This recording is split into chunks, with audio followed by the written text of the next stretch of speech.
पहला कुरिन्थियों का 11:23 में से हम पढ़ रहे हैं। पौलुस यहाँ पर कहता है, क्योंकि यह बात मुझे प्रभु से पहुंची और मैंने तुम्हें भी पहुंचा दी कि प्रभु यीशु ने जिस रात पकड़वाया गया रोटी ली और धन्यवाद करके उसे तोड़ी और कहा, यह मेरी देह है जो तुम्हारे लिए है, मेरे स्मरण के लिए यही किया करो। इसी रीति से उसने बियारी के बाद कटोरा भी लिया और कहा, यह कटोरा मेरे लहू में नई वाचा है, जब कभी पियो तो मेरे स्मरण के लिए यही किया करो। आमीन। क्योंकि जब कभी तुम ये रोटी खाते और इस कटोरे में से पीते हो तो तुम प्रभु की मृत्यु को जब तक वह न आए प्रचार करते हो। इसलिए जो कोई अनुचित रीति से प्रभु की रोटी खाए या उसके कटोरे में से पिए, वह प्रभु की देह और लहू का अपराधी ठहरेगा। इसलिए मनुष्य अपने आप को जांच ले और इस रीति से वो रोटी में से खाए और कटोरे में से पिए।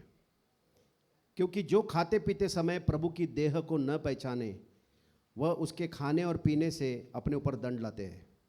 इस कारण तुम में से बहुत निर्बल और रोगी है और बहुत से सो भी गए। यदि हम अपने आप को जांचेंगे तो दंड न पाते। आमीन। तो यहाँ पर प्रभु कह रहा है कि हम जब भी इस रोटी में और उसके लहू में जब हम भाग लेते हैं तो हमको उसके शरीर को पहचानना है, उसके लहू को पहचानना है कि उसका जो शरीर था हमारे लिए तोड़ा उसने।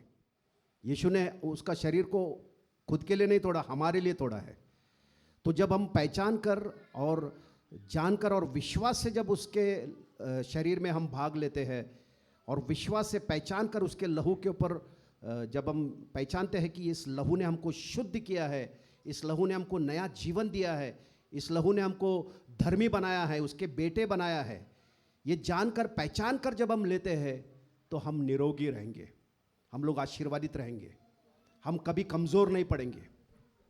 जो लोग उसके शरीर को नहीं पहचानते हैं, उसके लहू को नहीं जानते हैं और ऐसे ही उसके अंदर भाग ले रहे, तो बीमारी है ना, बहुत लोग बीमार है ऐसा लिखा है। इस कारण से तुम में बहुत से निर्बल और रोगी है। जो विश्वासी लोग हैं, जो प्रभु के देह को जानते हैं, समझते हैं, उसके लहू को पहचानते हैं, वो लोग बीमार नहीं रह सकते।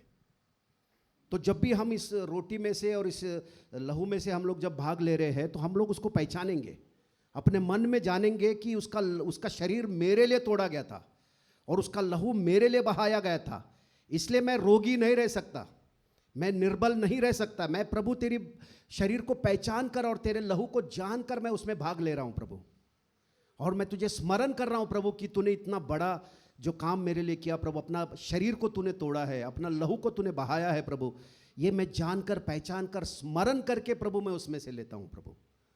और इसकी वजह से मैं कभी कमज़ोर नहीं रहूँगा या कभी बीमार नहीं रहूँगा या कभी रोगी नहीं रहूँगा, समय से पहले मैं नहीं सोऊंगा।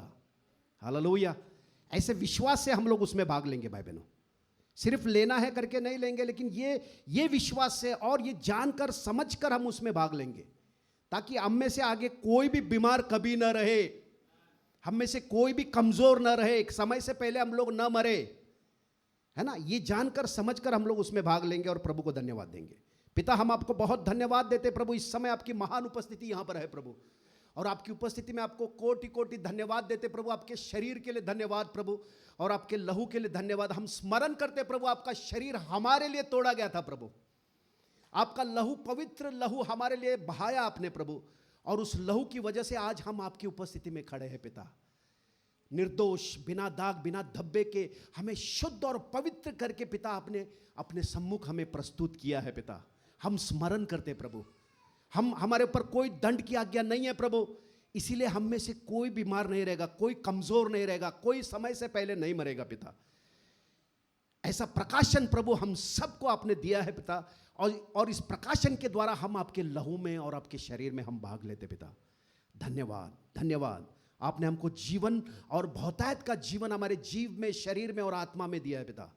हमारे शरीर निरोगी रहेंगे, हालेलुया, और इसमें ताकत रहेगा प्रभु, बुढ़ापा इसमें नहीं आएगा पिता, इसके लिए धन्यवाद। जब तक हमको इस धरती पर आपने रखा है, हम में से हर एक व्यक्ति प्रभु, हालेलुया, तंदुरुस्त रहेंगे प्रभु। आपका बल, आपका पवित्र आत्मा हमारे शरीर को प्रभु नया बल देता है, नया करता है प्रभु, हमारे जवानी को नया करता है प्रभु, और ये स्मरण करते हुए प्रभु आपके लहू में और आपके शरीर में हम भाग लेते पिता। धन्यवाद प्रभु, इतना बड़ा कीमत चुकाने के बाद भी अगर हम बीमार रह रहे तो हमें प्रभु जी हमने पहचाना नहीं है प्रभु, लेकिन आज पवित्र आत्मा के द्वारा प्रभु आपके शरीर को हम पहचानते हैं पिता। पवित्र आत्मा के द्वारा प्रभु आपके लहू को हम पहचान रहे हैं प्रभु, और इसके बाद प्रभु हम में से कोई भी आगे बीमार नहीं रहेंगे पिता, हम में से कोई कमज़ोर नहीं रहेंगे पिता। धन्यवाद, समय से पहले हम नहीं जाएंगे, हमारा पूरा काम जो तूने हमारे लिए रखा है उसको पूरा करके हम लोग प्रभु जी तेरे घर में आएंगे पिता। धन्यवाद। ऐसे विश्वास से हम पूरी कलीसिया मिलकर प्रभु आपके शरीर में और आपके लहू में हम भाग ले रहे। धन्यवाद पिता, यीशु के नाम से आमेन। हम सब भाग लेंगे इसमें।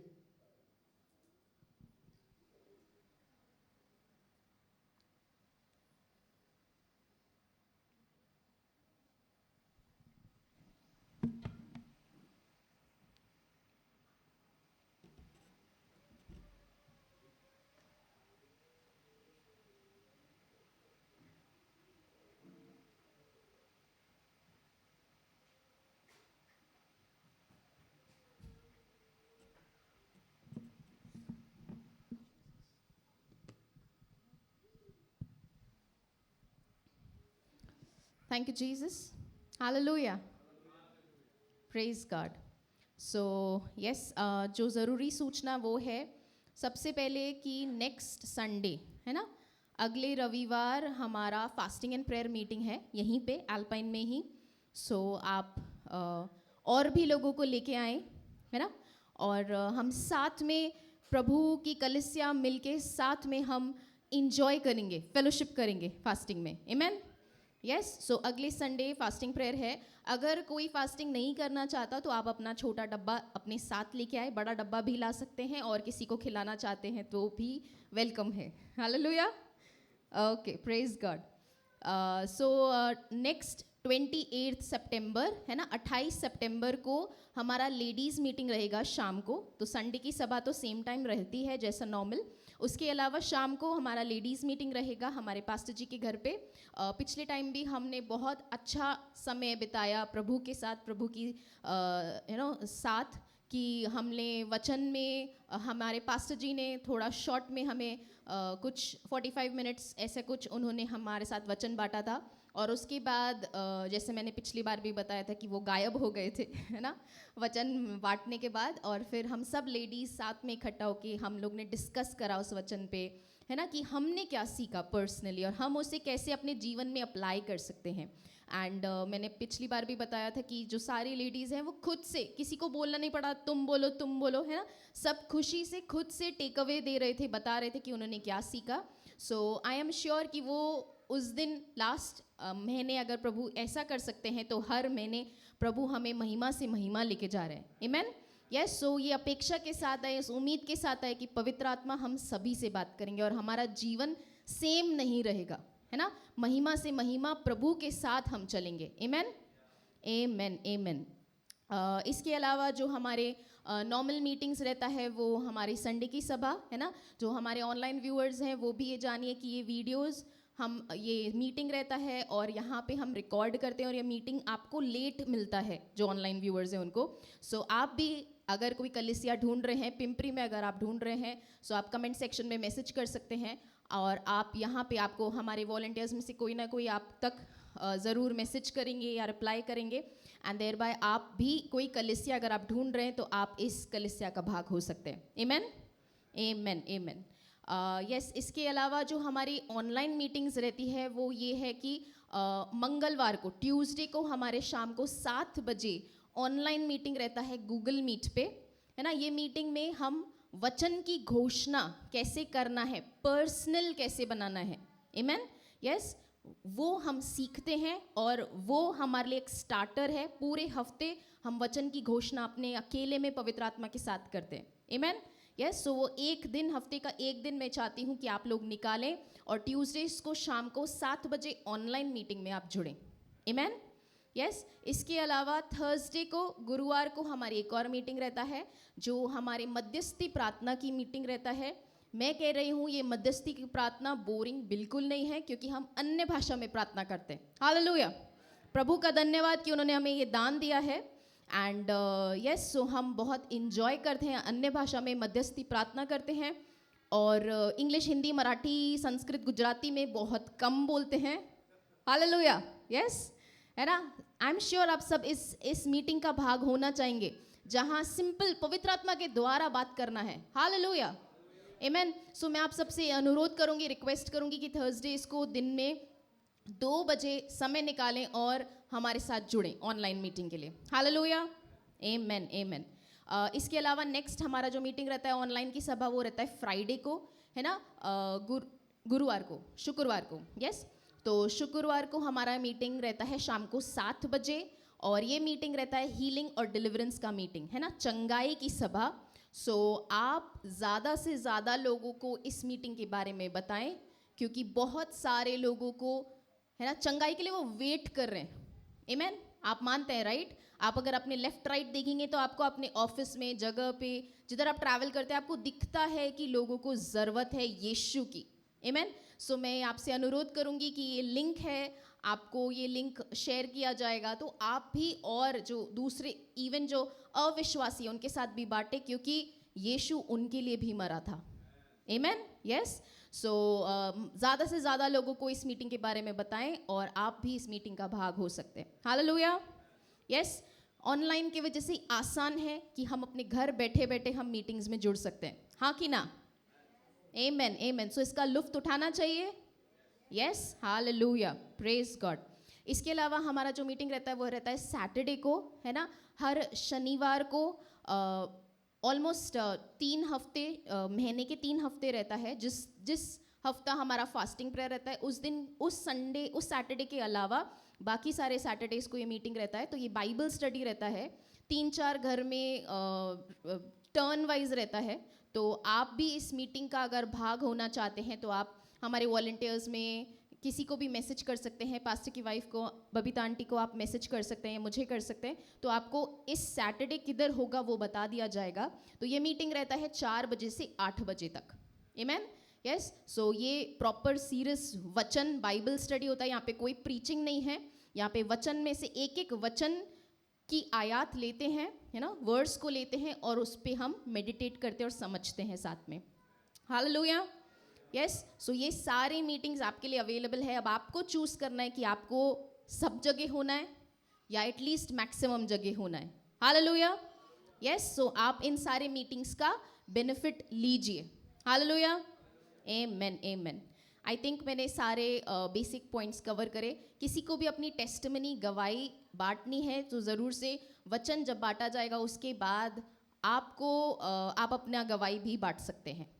आमेन, आमेन, आमेन। सो यस, आप सब तैयार हैं आज के वचन के लिए कि प्रभु आप सभी से बात करेगा? आमेन। कोई ऐसा है आज कि कुछ भी करे बात, मेरे को कोई मतलब नहीं है, ऐसा है क्या? नहीं, हालेलुया, वाओ, है ना। हम सब उस अपेक्षा के साथ आए, डिजायर के साथ आए कि प्रभु हमसे बात करेगा। आमेन। अगर हम अपेक्षा के साथ नहीं आए तो प्रभु चाह के भी कुछ नहीं कर पाएंगे हमारे लिए। सो कौन कौन आए हैं उस अपेक्षा के साथ? थोड़ा हाथ ज़्यादा उठा सकते हैं। ओके, कुछ जने नहीं कह रहे। Okay, hallelujah, okay. So I am sure अभी सब ने हाँ बोला, बच्चे तक बोल रहे हैं हम उस अपेक्षा के साथ आए। वाओ, आमेन, आमेन, आमेन। सो जो आज हमारे को वचन बांटने वाले हैं, है ना, मैं उनसे रिक्वेस्ट करना चाहती हूँ कि थोड़ा सा प्रोस्पेरिटी पर भी बताएं, ताकि हम सभी को पता हो कि बीज क्यों बोना है परमेश्वर के राज्य में। आमेन, yes.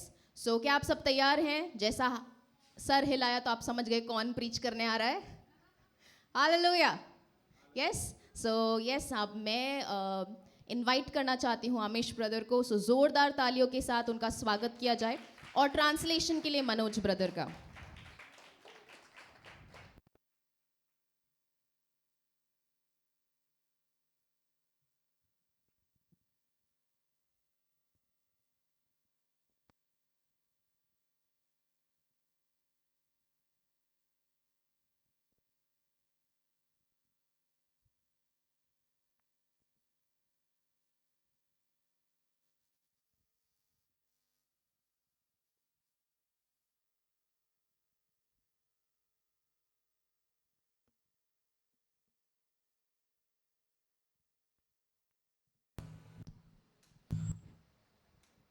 Praise the Lord.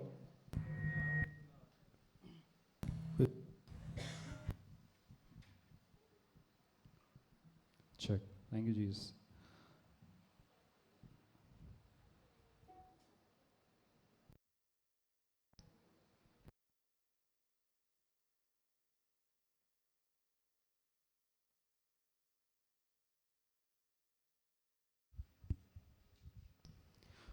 Thank you, Jesus. धन्यवाद यीशु। हम शुरू करेंगे वचन. We'll start the word. So let's pray. Thank you, Jesus. Lord, I thank you, Lord, for this day and for all the people you have brought here, Lord. प्रभु धन्यवाद इस दिन के लिए और सारे लोगों को जिनको तूने यहाँ पर लाया। Let me set Manoj brother's mic.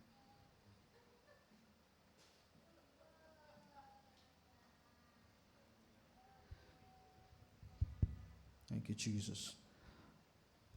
So thank you, Lord. We give this day in your hands. We give this word in your hand, Lord. आज का दिन और ये जो वचन रहेगा प्रभु ये हम तेरे हाथ में देते हैं We open the people's hearts, Lord. Let them receive your word with gladness. कि तू लोगों के दिलों को खोल कि वो उत्साह के साथ इस वचन को स्वीकार करें। Let that word go deep in their hearts ये वचन गहराई से उनके दिलों में जाए and let it bring 100-fold harvest, Lord. और ये 100 गुना प्रतिफल लाए पिता। Thank you, Lord. धन्यवाद I Prabhu. thank you, Holy Spirit, that you're present here पवित्र आत्मा तेरा धन्यवाद कि तू यहाँ पर है and you are revealing your word to people. और तू तेरे वचन को तेरे लोगों के लिए स्पष्ट कर रहा है। I destroy every trap, every distraction, every hindrance of the devil in the name of Jesus. और जो भी धोखा है जो भी छलावा है शैतान की ओर से उसको तू नाश कर रहा है। I give everyone in your hands, Holy Spirit. हम हर एक को तेरे हाथों में देते हैं पवित्र आत्मा। Thank you, Lord. धन्यवाद प्रभु। In Jesus' name, we all agree and pray. यीशु के नाम से हम सब सहमत होकर मांगते हैं। Amen. आमीन। So let's begin. Actually, I was going to start the word where Manoj brother left last week. मैं वचन को वहाँ से शुरू करने वाला था जहाँ पर मनोज भाई ने पिछले हफ्ते छोड़ा था। So let's continue. Let's go to Matthew chapter 6 verse 33. तो उसी में हम आगे बढ़ेंगे मत्ती के 6:33 में।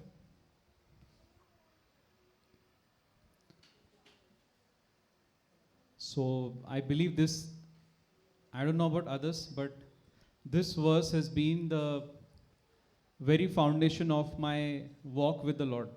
और मुझे बाकियों का नहीं पता लेकिन मेरे लिए ये वचन जो है ये मेरे प्रभु के साथ जो चलना है उसका बुनियाद बना है। So I'm standing here as a witness of God's goodness. तो यहाँ पर मैं प्रभु की भलाई का एक गवाही बनकर खड़ा हूँ। So my word will be in that direction today. तो मेरा जो वचन होगा वो उस दिशा में होगा आज। Because recently some things happened that made me think about my life, how it has come to the point where I am right now. और हाल ही में कुछ ऐसी चीज़ें हुई है जिनके जिनके जिनके होने के बाद में मैंने सोचने लगा कि मेरा जीवन इस जगह पे कैसे आया। And I believe this is how a believer should be living, because we see Abraham living that way, we see Joseph living that way, we see David living that way. और मैं मानता हूँ इसी तरह से एक विश्वासी ने जीना चाहिए क्योंकि हम अब्राहम को और यूसुफ को और दाऊद को देखते हैं कि वो लोगों ने इस तरह का जीवन जिया था। Where enemy wants us to keep thinking about present and what is coming, Lord wants us to be thankful of the past and present and be rooted in Him.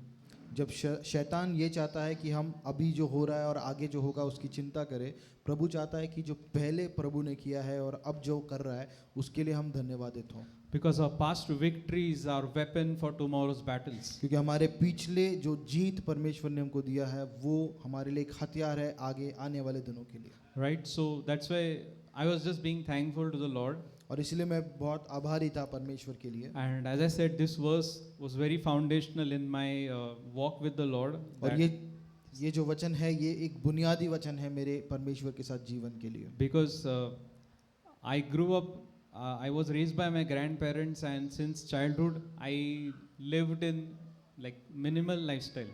और मैं मुझे मेरे दादा दादी ने बड़ा किया और बचपन से ही बहुत ऐसे साधारण सा जीवन में जी रहा था। Like I was in college that time when I came in the Lord. और मैं उस समय कॉलेज में था जब मैं प्रभु में आया। And I would see that other children, they are coming with good shoes, good clothes, and they have bikes, and they have everything they need for their life. और मैं देखता था कि जो बाकी लोग हैं वो अच्छे जूतों में अच्छे कपड़ों के साथ वो आते थे और जो भी इस दुनिया की चीज़ें वो सारी उनके पास थी. And then I would go walking wearing sandals and wearing stitched formal clothes. और मैं कॉलेज को सैंडल्स पहन के फॉर्मल कपड़े सिला कर जाता था. And my physique was also not suitable for those clothes. और मेरी जो तबीयत थी वो भी उन कपड़ों के लिए सही नहीं थी. In short, like I didn't have fashion sense also that time. और उस समय मुझे फैशन सेंस भी नहीं था. So I would just compare myself with other people, like Lord, I also want this. I want to look better. I want to look like these people. और मैं अपने आप को दूसरों से तुलना करता था कि प्रभु मुझे बेहतर दिखना है, मुझे उनके जैसा करना है. So like I was not strong in the Lord, but that time I understood, like I came to this conclusion that if I had money, I can be like them. और तभी मैं प्रभु में बलवंत नहीं था, लेकिन मैं मैंने ये ठान लिया कि अगर मेरे पास पैसे आएंगे तो मैं बेहतर बन सकता हूँ. Because that's what everyone thinks. क्योंकि सब लोग ऐसा ही सोचते हैं. So my conclusion also was like that if I have money, I would have been like them. I would have looked better, and I had everything that they have. और मैं भी ऐसा सोचता था कि अगर मेरे पास पैसे हो तो मैं बेहतर दिख सकता हूँ और मैं वो सारी चीज़ें कर सकता हूँ. But that time I came across this verse. लेकिन उस समय मैं इस वचन के पास आया. And this verse, as Manoj brother was saying last week, like I also understood this way, that seek first the kingdom of God, and all these things shall be added to you. और जैसे मनोज भाई पिछले हफ्ते बता रहे थे, तो मैं भी उसको ऐसे ही समझता था कि परमेश्वर के राज्य को खोजो और सारी चीज़ें तुमको मिल जाएंगी. Like I didn't read the later part that says seek first the kingdom of God and his righteousness. और उसके आगे का जो वचन है जो कि परमेश्वर के राज्य को पहले खोजो और उसकी धार्मिकता को, ये मैंने नहीं पढ़ा था. So I was not aware of the righteousness part. तो मैं धार्मिकता का जो भाग है उसको मैं नहीं समझता था. Like most of us, we just think that seek first the kingdom. Righteousness we ignore. We are like we think, अरे what is that going to give me? और हम लोग, क्योंकि बहुत लोग ऐसा करते हैं कि सिर्फ राज्य राज्य राज्य उसकी खोज करो, और धार्मिकता को हम लोग नज़रअंदाज करते हैं कि इससे हमको क्या मिलेगा. But over the period of almost 15 years, I have understood what precious gift it is, the gift of righteousness. और पिछले 15 सालों में मैं ये समझा हूँ कि ये कितना मूल्यवान तोहफा है जो धार्मिकता हमको परमेश्वर ने दी है. Because this is something money can't buy you. और ये एक ऐसी चीज़ है जो पैसे खरीद नहीं सकती. And because people don't have this, they are suffering in their lives. और क्योंकि लोगों के पास ये नहीं है, वो अपने जीवन में मुसीबत में है. They don't even understand that I don't have this thing, which is so, it's like something that I really need, but I don't know that I need this. और लोग जानते भी नहीं है कि एक ऐसा इतना महत्वपूर्ण चीज़ है जिसकी मुझे ज़रूरत है, और वो लोग इस ज़रूरत को भी नहीं समझते. But Jesus understood this, and that's why he came and he became sin and he gave us his righteousness. और यीशु को ये पता था, इसीलिए वो आए और वो पाप बन गए और उन्होंने अपनी धार्मिकता हमको दी. So as time passed by, I understood this revelation that I am the righteousness of God in Christ Jesus. और जैसे समय बीता तो मैं समझने लगा कि मैं परमेश्वर की धार्मिकता हूँ यीशु मसीह में. And once I understood that, then that built a sense of identity in me, that I belong to God. I come from his kingdom. I come from heaven. I am not of this world. और एक बार जब मैं ये समझने लगा तो एक पहचान मेरे अंदर बनने लग गई कि मैं परमेश्वर का हूँ, मैं परमेश्वर से हूँ, मैं इस दुनिया का नहीं हूँ. And no matter what I wear, no matter how am I looking, I am the righteousness of God in Christ Jesus. और इससे फर्क नहीं पड़ता कि मैं क्या पहन रहा हूँ, मैं कैसा दिख रहा हूँ, मैं परमेश्वर की धार्मिकता हूँ यीशु मसीह में. And this was the beginning of a very big revelation that started in me. और ये एक शुरुआत था बहुत बड़ी एक प्रकाशन का जो मेरे जीवन में. And as this verse says that seek first his kingdom and his righteousness, and all these things shall be added to you. और जैसा ये वचन कहता है कि पहले उसके राज्य और फिर उसकी धार्मिकता को खोजो और तब ये सारी चीजें तुम्हारे जीवन में जोड़ दी जाएंगी. So when we जाएंगी. do first two things, then the third thing starts beginning. तो जब हम पहली दो चीजों को करते हैं तब वो तीसरा चीज हमारे जीवन में होने लगता है. So when I started growing in the revelation of righteousness, I saw that Lord started positioning everything in my life in his order, in his capacity. और मैं देखने लगा जैसे मैं उसकी धार्मिकता के प्रकाशन को समझने लगा तो परमेश्वर ने मेरे जीवन में हर एक चीज़ को उसकी उसकी सही जगह पर लगाने लगा। And I would like to admit one thing here. I'm led to share this. और एक चीज़ को मैं यहाँ बताने के लिए मुझे प्रोत्साहन मिल रहा है। I never prayed for things in my life. और मैंने कभी भी चीज़ों के लिए प्रार्थना नहीं की मेरे जीवन में That Lord, I want this, give me this, कि give प्रभु me, मुझे give me. I didn't do that.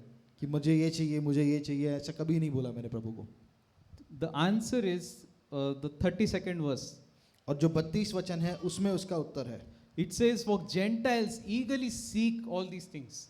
और उसमें लिखा है कि जो अन्य जाति के लोग हैं वो उत्साह के साथ बहुत तीव्र इच्छा के साथ इन चीज़ों को खोजते हैं। Seek means their mind is always thinking about like, I want this, I like this, Lord, I want this. So they're seeking in that aggression, with that aggression they should be seeking the Lord. और वो इतना तीव्र इच्छा से इसको खोजते कि मुझे ये चाहिए, जो इच्छा हमको परमेश्वर को खोजने में लगानी चाहिए। And this second part says, why you are not able to do, why you are not supposed to seek like them is because your Father knows that you need these things. और उस वचन का दूसरा भाग कहता है कि तुम लोगों ने उनके जैसे इन चीज़ों को क्यों नहीं खोजना है, क्योंकि तुम्हारा पिता पहले से ही जानता है कि तुमको इन चीज़ों की ज़रूरत है। Because if I sit and I start praying for things, I will still be praying for things with my small tiny brain. और क्योंकि अगर मैं बैठकर चीज़ों के लिए प्रार्थना करने लगूं तो मैं अपने छोटे मन के साथ, छोटे दिमाग के साथ उन चीज़ों के लिए प्रार्थना करता ही रहूँगा। But if I start seeking the Lord and His kingdom, He will give me things according to His riches, His glory, His capacity. लेकिन अगर मैं उसके राज्य को खोजने लगूं तो परमेश्वर उसके अमीरी के साथ, उसके हिसाब से वो चीज़ें मुझे देने लगेगा। And truly I can give testimony today that Lord has given blessed me beyond my capacity, beyond my imagination. और मैं सच में गवाही दे सकता हूँ कि परमेश्वर ने आज मुझे मेरी काबिलियत से भी ज़्यादा आशीषित किया। Because I left the choice on Him. क्योंकि मैंने इसका चुनाव जो है वो उस पर छोड़ा। Because whatever we pray, we are just like the Bible itself says that we do not know what we should be praying for. क्योंकि वचन भी हमको सिखाता है कि हम नहीं जानते हैं हमको किस चीज़ के लिए प्रार्थना करना चाहिए। We don't know how should we praying. हमको नहीं पता है कि हमको किस प्रकार से प्रार्थना करना है। That's why Lord has given us Holy Spirit. इसीलिए प्रभु ने हमको पवित्र आत्मा दिया है। Holy Spirit helps us to pray according to the will of God. पवित्र आत्मा हमको मदद करता है कि हम उसकी इच्छा के अनुसार प्रार्थना करें। And when we pray according to the will of God started manifested in our lives. और जब हम परमेश्वर की इच्छा के अनुसार प्रार्थना करने लगते हैं तो उसकी इच्छा हमारे जीवन में प्रकट होने लगती है। And this verse started, I'm seeing this fulfilled in our lives. और ये जो वचन है इसको मैं हमारे जीवन में पूरा होते हुए देख रहा हूँ। Because of the revelation of righteousness. और जो ये क्यों हो रहा है, क्योंकि धार्मिकता का प्रकाशन मुझे मिला। I've seen people who keep praying for things. They have big list of prayer, but rarely they see any prayer getting answered. और मैं देखता हूँ कि कुछ लोग लिस्ट बना के चीज़ों के लिए प्रार्थना करते रहते, लेकिन बहुत कम ऐसा होता है कि उनकी प्रार्थना पूरी होती है। The reason is this, that you do not have the revelation of righteousness. You don't know who you are in Christ. उसका जो नहीं होने का कारण है वो ये है कि तुम नहीं जानते हो कि तुम परमेश्वर में कौन हो। Like they are seeking the kingdom of God, but they are seeking with the servant mindset. Like they are not seeking it with the son mindset. वो लोग परमेश्वर के राज्य को खोज रहे हैं, लेकिन एक सेवक की मानसिकता से वो खोज रहे हैं, एक बेटा होने के नाते वो नहीं खोज रहे।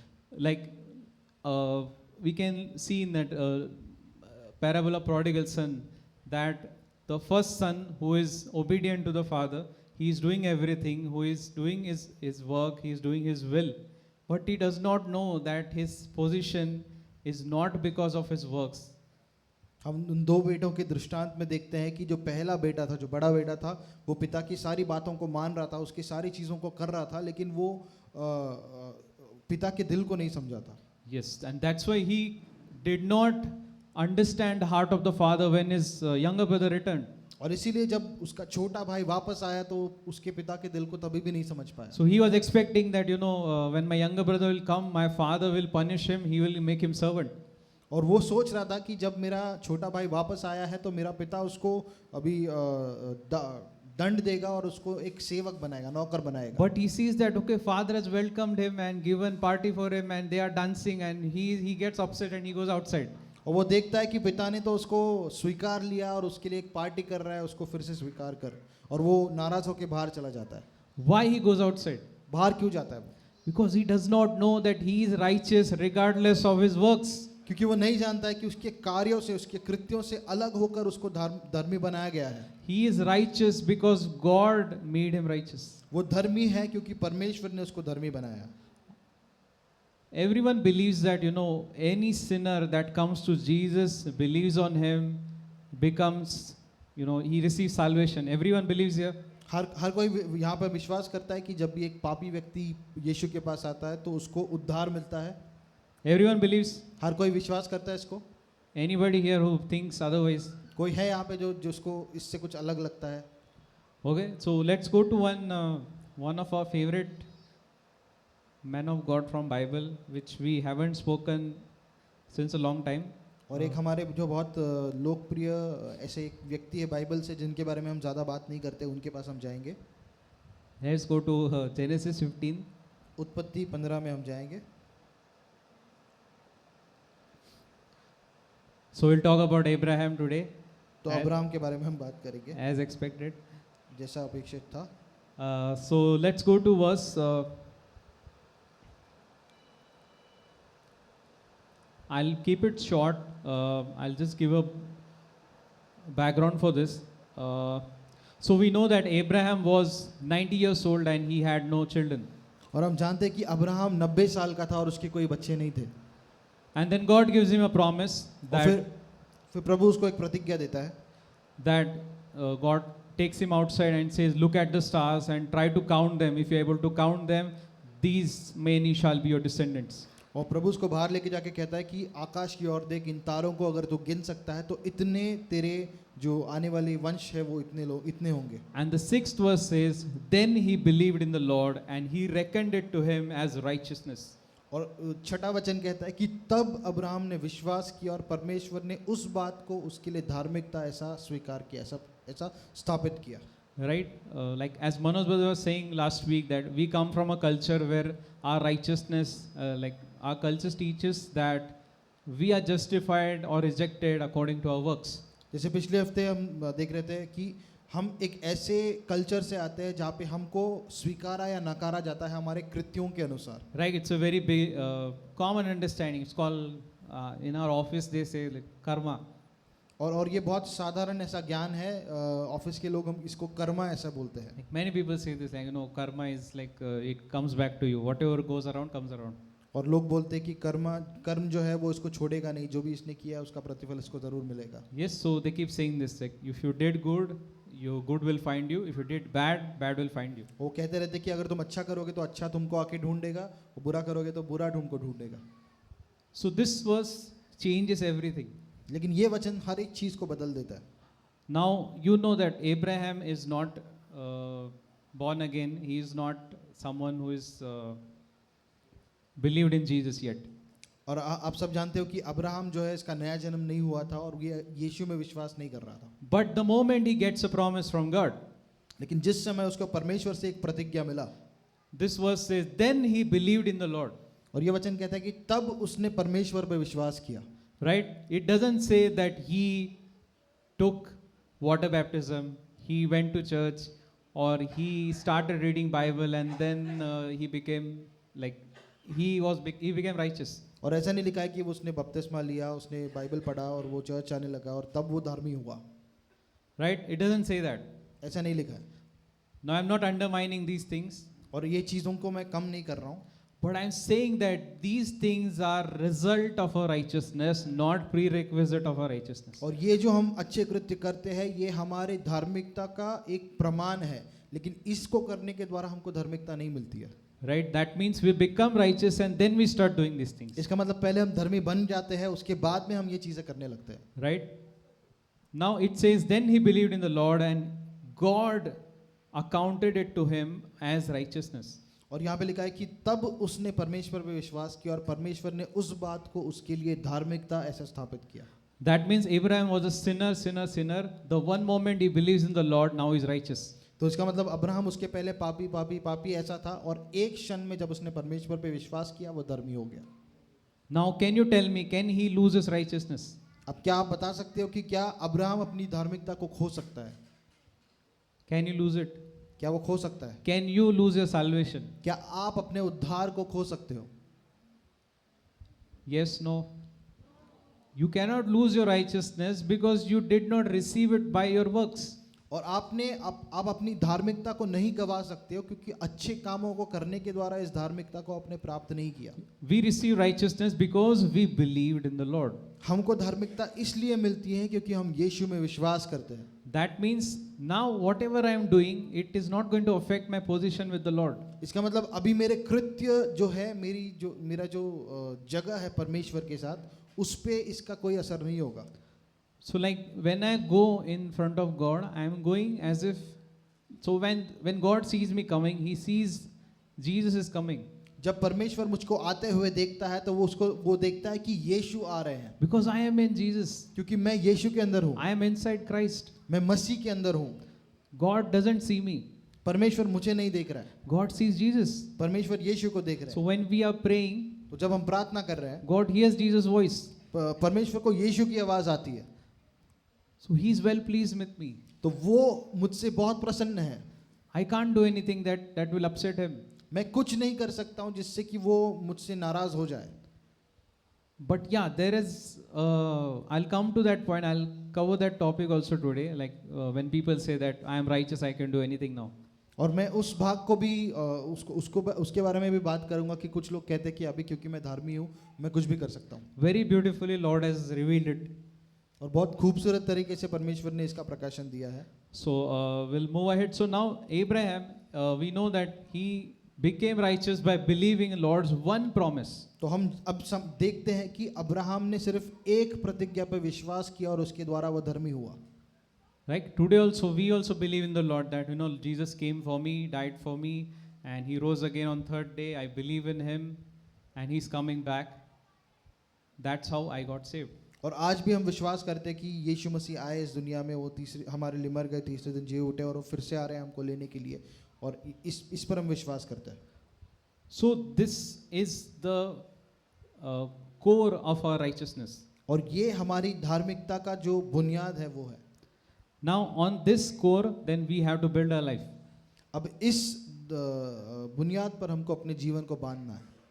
So now, actually, I was reading through Galatians a few days back. और कुछ दिनों पहले मैं गलातियों के किताब पढ़ रहा था। So I found something very interesting there. और कुछ बहुत इंटरेस्टिंग मुझे मिला वहाँ पे। So let's go there. गलातियों में हम जाएंगे। Let's go to Galatians chapter 3 verse 7. गलातियों का 3:7 में हम जाएंगे। So if you read 6th verse, that is the same verse which we just read in Genesis. और अगर छठा वचन इसका आप पढ़ोगे तो वो वही वचन है जिसको हमने अभी उत्पत्ति में पढ़ा है। Now, as you know, that letter of Galatians was written to those people who were going back to law. और आप जानते हो कि गलातियों की जो पत्री है वो उन लोगों के लिए लिखी थी कि जो फिर से नियम शास्त्र में जा रहे थे। Like it was a church, and then Paul preached grace. Paul went. Some people came, and then they started preaching that you have to be circumcised, you have to keep the law, you are not saved, you have to keep the law. तो वो गलातियों की एक कलीसिया थी जहाँ पर पौलुस ने प्रचार किया परमेश्वर के अनुग्रह का, और वो चला गया, और फिर कुछ और लोग आए और उन्होंने नियम शास्त्र का प्रचार करने लगे कि तुम्हारा खतना होना ज़रूरी है, तुमको नियम का पालन करना ज़रूरी है, तुम्हारा उद्धार नहीं हुआ है। So now to counter this, Paul writes this letter. तो अब इन लोगों को एक उत्तर देने के लिए पौलुस ने फिर से अपनी पत्री लिखी, And in that letter, he is telling them that you are righteous because you are sons of Abraham. और उस पत्री में वो लिख रहा है उनको कि तुम तो धर्मी इसलिए हो क्योंकि तुम अब्राहम के पुत्र हो। And 7th verse says, therefore be sure that it is those who are of faith who are sons of Abraham. और 7वें वचन में वो कह रहा है कि तुम इस बात को एकदम पक्के हो जाओ इस पे कि वही लोग अब्राहम के पुत्र है जो विश्वास के द्वारा है। That means, next verse says, it's a conclusion of this, it says, sorry, not 8th verse, 9th verse, it says, then those who are of faith are blessed with Abraham the believer. और वो अगला वचन कहता है कि जो विश्वास के द्वारा लोग हैं वो अब्राहम के साथ आशीषित किए गए हैं, जो एक विश्वासी था। Now I was reading a different version. It's NASB, New American Standard Bible. और एक NASB वर्जन में पढ़ रहा था। It says, "Those who are of faith are blessed with Abraham, the believer." और उसमें लिखा है कि जो विश्वास के लोग हैं वो अब्राहम के साथ आशीषित किए गए हैं, क्योंकि अब्राहम एक विश्वासी था। Now it gives a definition of a believer. Believer is not someone who goes to church, who reads Bible, does fasting, who does Lent and everything. That is not the prerequisite of being a believer. और विश्वासी क्या है इसको भी उन्होंने बताया है। विश्वासी ये नहीं है कि जो कलीसिया जा रहा है, उपवास कर रहा है, 40 दिन का उपवास कर रहा है और सारी चीज़ें कर रहा है। So the problem here is the reason people think that they can become righteous by doing all these things is like, it's like a dog chasing his own tail. और जब लोग अपने कार्यों के द्वारा इन सारी चीज़ों को करने के द्वारा धर्मी होने का कोशिश करते हैं, तो वो एक ऐसा है जैसे एक कुत्ता अपनी पूंछ को ढूंढने में लगा होता है। Have you seen a dog playing with his tail? He's trying to catch his tail. क्या आपने देखा है कि कभी एक कुत्ते को कि वो अपनी पूंछ को पकड़ने की कोशिश करता है? Have you seen it? क्या आपने देखा है? Do you think that dog is wise, like he's smart? क्या आप सोचते हो कि वो कुत्ता बहुत होशियार है? He doesn't know that tail is my part only. वो ये नहीं जानता है कि ये जो पूंछ जिसको वो खोज रहा है वो उसी के शरीर का हिस्सा है। That's exactly same. The righteousness that you're seeking for is already in you. और इसी तरह से जिस धार्मिकता आप खोज रहे हैं वो पहले से ही आपके अंदर है। And this actually confirms that Abraham was a believer just because he believed in one promise of God. और ये इस चीज़ को पक्का करता है कि अब्राहम एक विश्वासी बना क्योंकि उसने परमेश्वर के एक प्रतिज्ञा पर विश्वास किया। Have you believed in Lord's at least one promise? क्या आप में से आपने किसी परमेश्वर के एक भी वादे पर विश्वास किया है?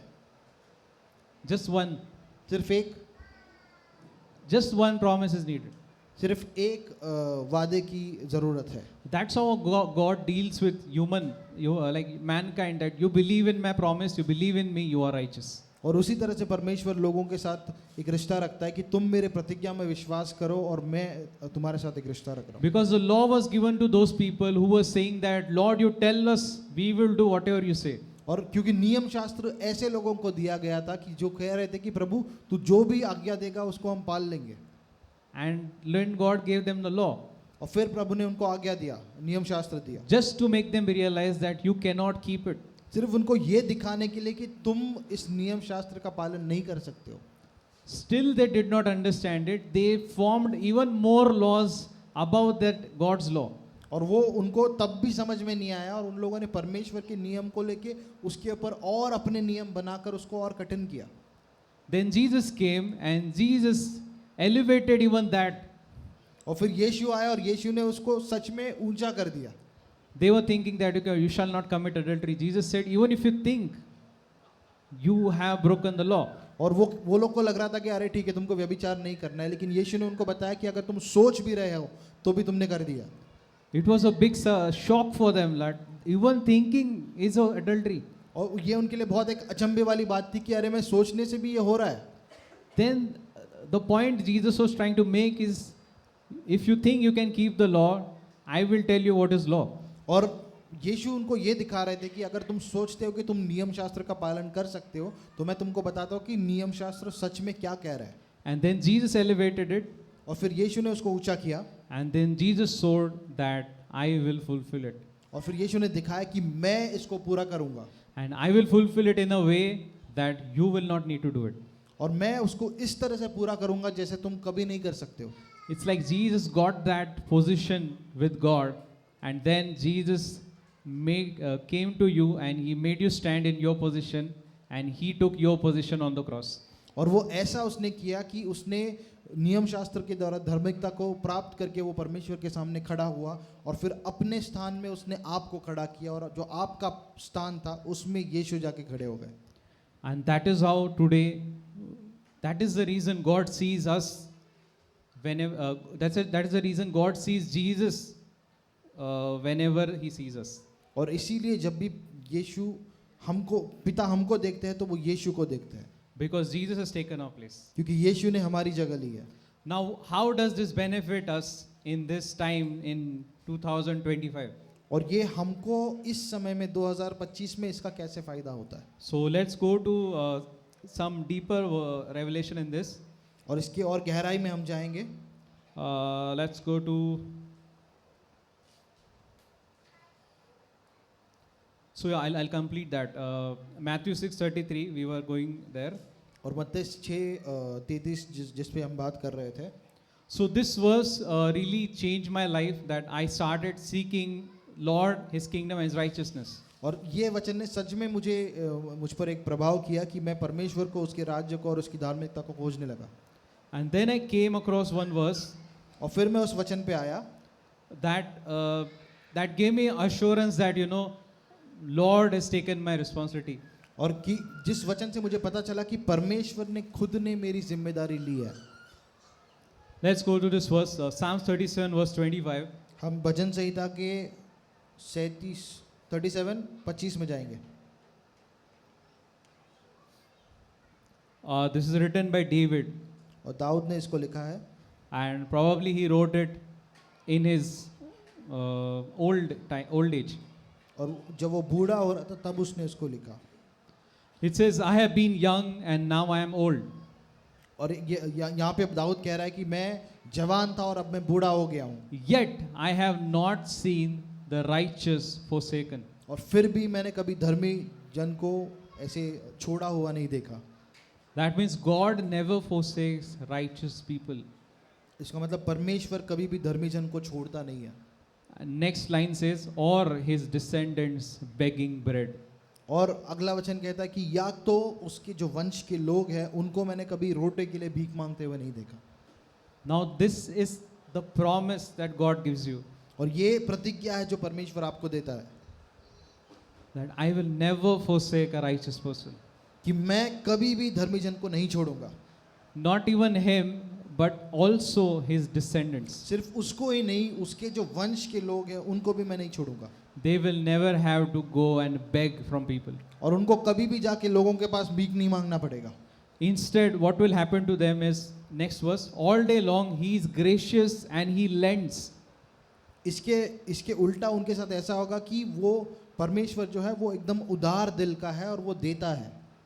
No, not God. It says all day long he is gracious. That righteous person is gracious. और ऐसा लिखा है कि जो धर्मी व्यक्ति है वो हर दिन वो एक ऐसे दिलेर मन का है, वो खुले दिल से देता है. That means he makes righteous man so prosperous that he keeps lending to people. इसका मतलब एक धर्मी व्यक्ति को परमेश्वर इतना अमीर बनाता है कि वो लोगों को बांटते जाता है, देते जाता है. And next line says, and his descendants are a blessing. और अगला वचन कहता है कि उसके जो वंश है वो भी आशीषित है. That means when we become righteousness of God, when we are righteous in God's sight, it's not just about our lives, but it's about our generations that become blessed. इसका मतलब जब हम परमेश्वर की धार्मिकता बन जाते हैं तो सिर्फ हम आशीषित नहीं होते, लेकिन हमारी आने वाली पीढ़ियां आशीषित हो जाती. And the reason I'm sharing this today is because we need to come out of that small mindset that I will just, Lord, please give me this, give me this. But Lord has taken your ownership. He has taken your responsibility, and not only yours, but even your next generations. और आज मैं ये इसलिए बता रहा हूँ कि परमेश्वर ने आपका और आपकी आने वाली पीढ़ियों का जिम्मेदारी खुद पे लिया है और आपको छोटी चीज़ों को मांगने की ज़रूरत नहीं है. इस छोटी मानसिकता से आपको बाहर आना है. Whenever you make any contract with someone that I will do this, can be a business contract or even a property contract. जब भी आप किसी बिजनेस का या प्रॉपर्टी का कोई कॉन्ट्रैक्ट बनाते हो लोगों के साथ, that remains only till the time you are alive. और वो कॉन्ट्रैक्ट तभी तक ही रहता है जब तक आप जीवित हो. The moment you die, जिस समय आप मर जाओगे, your benefits are ended. आपका जो फायदे जो थे वो खत्म हो जाएंगे. But when you are in covenant with God, लेकिन जब आप परमेश्वर के साथ एक वाचा में हो, that God makes you righteous, कि परमेश्वर आपको धर्मी करता है, He blesses you, वो आपका आशीषित करता है, He blesses next generation, वो आपकी अगली पीढ़ी को आशीषित करता He है, blesses next generation, उसकी अगली पीढ़ी को आशीषित He करता keeps है, blessing next generations. और वो आने वाली पीढ़ियों को आशीषित करते जाता है. You see that Solomon was spared of many wars because of David's righteousness. और आप देखते हो कि दाऊद की धार्मिकता की वजह से शलमोन राजा जो था उसको लड़ाई बहुत सारी लड़नी नहीं पड़ी, He never had to fight war उसको कभी भी कोई लड़ाई लड़नी नहीं पड़ी, because of his, his father's faithfulness and his like he had a covenant with God. उसकी पिता की धार्मिकता की वजह से, उसकी विश्वास योग्यता की वजह से, एक वाचा जो उसका परमेश्वर के साथ था उसकी वजह से. So these things are really a big blessing which no amount of money in the world can buy you. और ये चीज़ एक बहुत बड़ी आशीष की चीज़ है कि जो इस संसार में कितना भी पैसा आप ले लो वो उसको नहीं कमा सकती. Because money will go, like it can go in a fraction of seconds. क्योंकि पैसा जो है वो एक क्षण में उड़ सकता है. You may not believe this, but you ask those billionaires who are there on the list, like world's richest top 10 people. लेकिन आपको अगर यकीन नहीं होगा तो आप पूछ सकते हो, जो दुनिया के सबसे 10 अमीर लोग हैं उनको आप पूछ सकते हो. Something happens to their company, their wealth just wipes out. और उनकी कंपनी को ऐसा कुछ हो जाता है कि उनकी जो संपत्ति है वो एकदम से गायब हो जाती है. Even if they are defamed or something is found, like their name comes in some case, that affects the valuation of the company. और अगर उनका नाम कोई कोर्ट केस में आता है तो उससे भी उनकी कंपनी की संपत्ति पर असर पड़ता है. And that value drops. और उसकी संपत्ति की जो कीमत है वो गिर जाती है. No one knows where that money goes. किसी को नहीं पता है वो पैसा किधर जा रहा है. It just wipes out. सिर्फ वो उड़ जाता है. But when you have God of Abraham, लेकिन जब अब्राहम का परमेश्वर आपके पास है, He protects everything that you have. वो उस हर चीज की सुरक्षा करता है जो आपके पास है. He is the one who is keeping you. वही है जो आपको बचाए रख रहा है. There's one more verse I was reading. It says the feet. Let's go there. Psalms chapter. भजन संहिता में हम फिर से जाएंगे एक बार. I think same chapter. It's verse 31. इसी वचन में 31 वचन में हम जाएंगे. It says the law of his God is in his heart. Now it's talking about righteous man. और इस धर्मी जन के बारे में ऐसा लिख रहा है कि उसके परमेश्वर का जो नियम है वो उसके दिल में है. And it says his steps do not slip. और उसके जो कदम है वो डगमगाते नहीं है. That means whenever you're walking, you will not slip. इसका मतलब जब भी आप चल रहे हो आप फिसलोगे नहीं. Now that talks on the very big scale of your life. When you're taking any step in your life, you will not slip. और इसका मतलब आप जीवन के जब बड़े बड़े निर्णय भी लोगे तो उस समय आप फिसलोगे नहीं. And I am a very big witness of this verse. और इसका एक बहुत बड़ा गवाही है मेरे पास. That whatever decisions I have made in my life, I never had to slip in my life. कि जीवन में मैंने जो भी निर्णय लिए तो मुझे कभी ऐसा मेरे फिसलना नहीं पड़ा. Like some decision that you take and then अरे गड़बड़ कर दिया मैंने. Like जैसे कुछ निर्णय हम लेते हैं और फिर हम सोचते हैं कि अरे मैंने तो गड़बड़ कर दिया. Now I'm not saying I'm a smart man. I'm just saying God is righteous. मैं ये नहीं बोल रहा हूँ कि मैं बहुत बुद्धिमान हूँ, लेकिन मैं ये बता रहा हूँ कि परमेश्वर धर्मी है.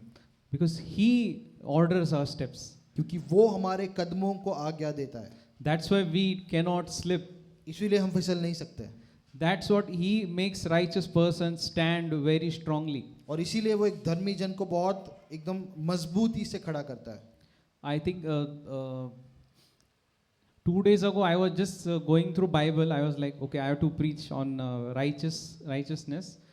और 2 दिन पहले मैं बाइबल में स्कैन कर रहा था जैसे क्योंकि मुझे धार्मिकता पे प्रचार करना है. No, I just thought like, okay, I have read Bible for so many years. और मैं सोच रहा था कि मैंने बाइबल इतने सालों से पढ़ा है. I just had a thought, okay, which book of the Bible talks the most about righteous? और मैं सोचने लगा कि कौन सा ऐसा बाइबल का किताब है जिसमें धार्मिकता के बारे में सबसे ज़्यादा बात किया है. What do you think? आपको क्या लगता है? Which book of the Bible has the more mention of righteous man? ऐसा कौन सा किताब है बाइबल में जिसमें धार्मिक व्यक्ति के बारे में बहुत बार बताया गया है? Proverbs. नीति वचन. Yes, you are right. आप सही हो. Now knowing this is not enough. ये जानना काफी नहीं है. You might have googled it, but God forgive you. Okay. Yeah. अच्छा, So आपने गूगल किया होगा, परमेश्वर इसके लिए आपको माफ करे. the reason is like I'm not boasting in myself, but I had made a habit that I will read Proverbs every day. और मैंने एक आदत ऐसे लगाई थी कि हर रोज मैं नीति वचन को पढ़ूंगा। I was able to follow it for almost 7-8 years. और 7-8 साल मैं इसका पालन कर रहा था। So that means every day I'm reading about righteous men. इसका मतलब हर रोज मैं धार्मिक व्यक्ति के बारे में पढ़ रहा हूँ। And when I'm reading that, it's like it tells me that wicked man does this, but righteous man does this. और जब मैं पढ़ रहा हूँ तो उसमें लिखा है कि जो बुरा मनुष्य है वो ऐसा करता है, लेकिन धर्मी मनुष्य ये करता है। This is what happens with wicked, but this is what happens with righteous. और एक बुरे व्यक्ति के साथ ऐसा होता है और एक धर्मी व्यक्ति के साथ ऐसा होता है। Now the problem with many people is they don't go to Proverbs because they feel that it's very hard to understand. और बहुत सारे लोग नीति वचन में इसलिए नहीं जाते क्योंकि उनको लगता है कि ये बहुत कठिन है इसको समझना। But these are the books where you will find the treasure of God's word. और ये ऐसी किताब है जहाँ पे परमेश्वर के वचन का खजाना आपको मिलेगा। And the more we read these verse, like specifically Proverbs, और जितना ज़्यादा हम इन वचनों को पढ़ेंगे नीति वचन में, and we are able to relate to it to ourselves, that okay, when it says righteous, it means me. और इसको हम अपने आप पर लागू कर पाएंगे कि जब ये धर्मी के बारे में बात कर रहा है तो ये मेरे बारे में बात कर रहा है। That way, when we start reading it, और इस समय से इस प्रकार से जब हम इसको पढ़ने लगते हैं, that actually builds a boldness in us. और ये एक धैर्य को उत्पन्न करता है हमारे अंदर। Actually, in my office, there is one of my colleagues. I just noticed that he's not doing his work properly because of that, other team is getting burdened. और मैंने देखा कि मेरे ऑफिस में एक व्यक्ति है जो अपने काम को ठीक से नहीं कर रहा है और उसकी वजह से जो दूसरे लोग हैं टीम में उन पर बोझ बढ़ रहा है। And he's a very experienced person, and he's kind of short-tempered also, so everyone is afraid of him. और वो बहुत उसका एक्सपीरियंस है और लेकिन वो एक बहुत जल्दी उसको गुस्सा आता है तो लोग उससे डरते भी हैं। So people were like, they were talking behind his back कि अरे he's not doing this, because of that we have to do this, what is this. और लोग उसके पीठ के पीछे बात कर रहे थे कि वो ये काम नहीं कर रहा है, उसकी वजह से हमको ज़्यादा काम करना पड़ रहा है, ऐसा क्यों है। And then I was also one of those people who were like, okay, let it go, we will do it, like that. और मैं भी उनमें बात कर रहा था कि ठीक है जाने दो, हम कर लेंगे काम। But recently something happened in me. लेकिन बीते दिनों में ऐसा कुछ हुआ मेरे अंदर। I was like, I think last Sunday only we were discussing that was the righteousness and justice are the foundation of God's throne.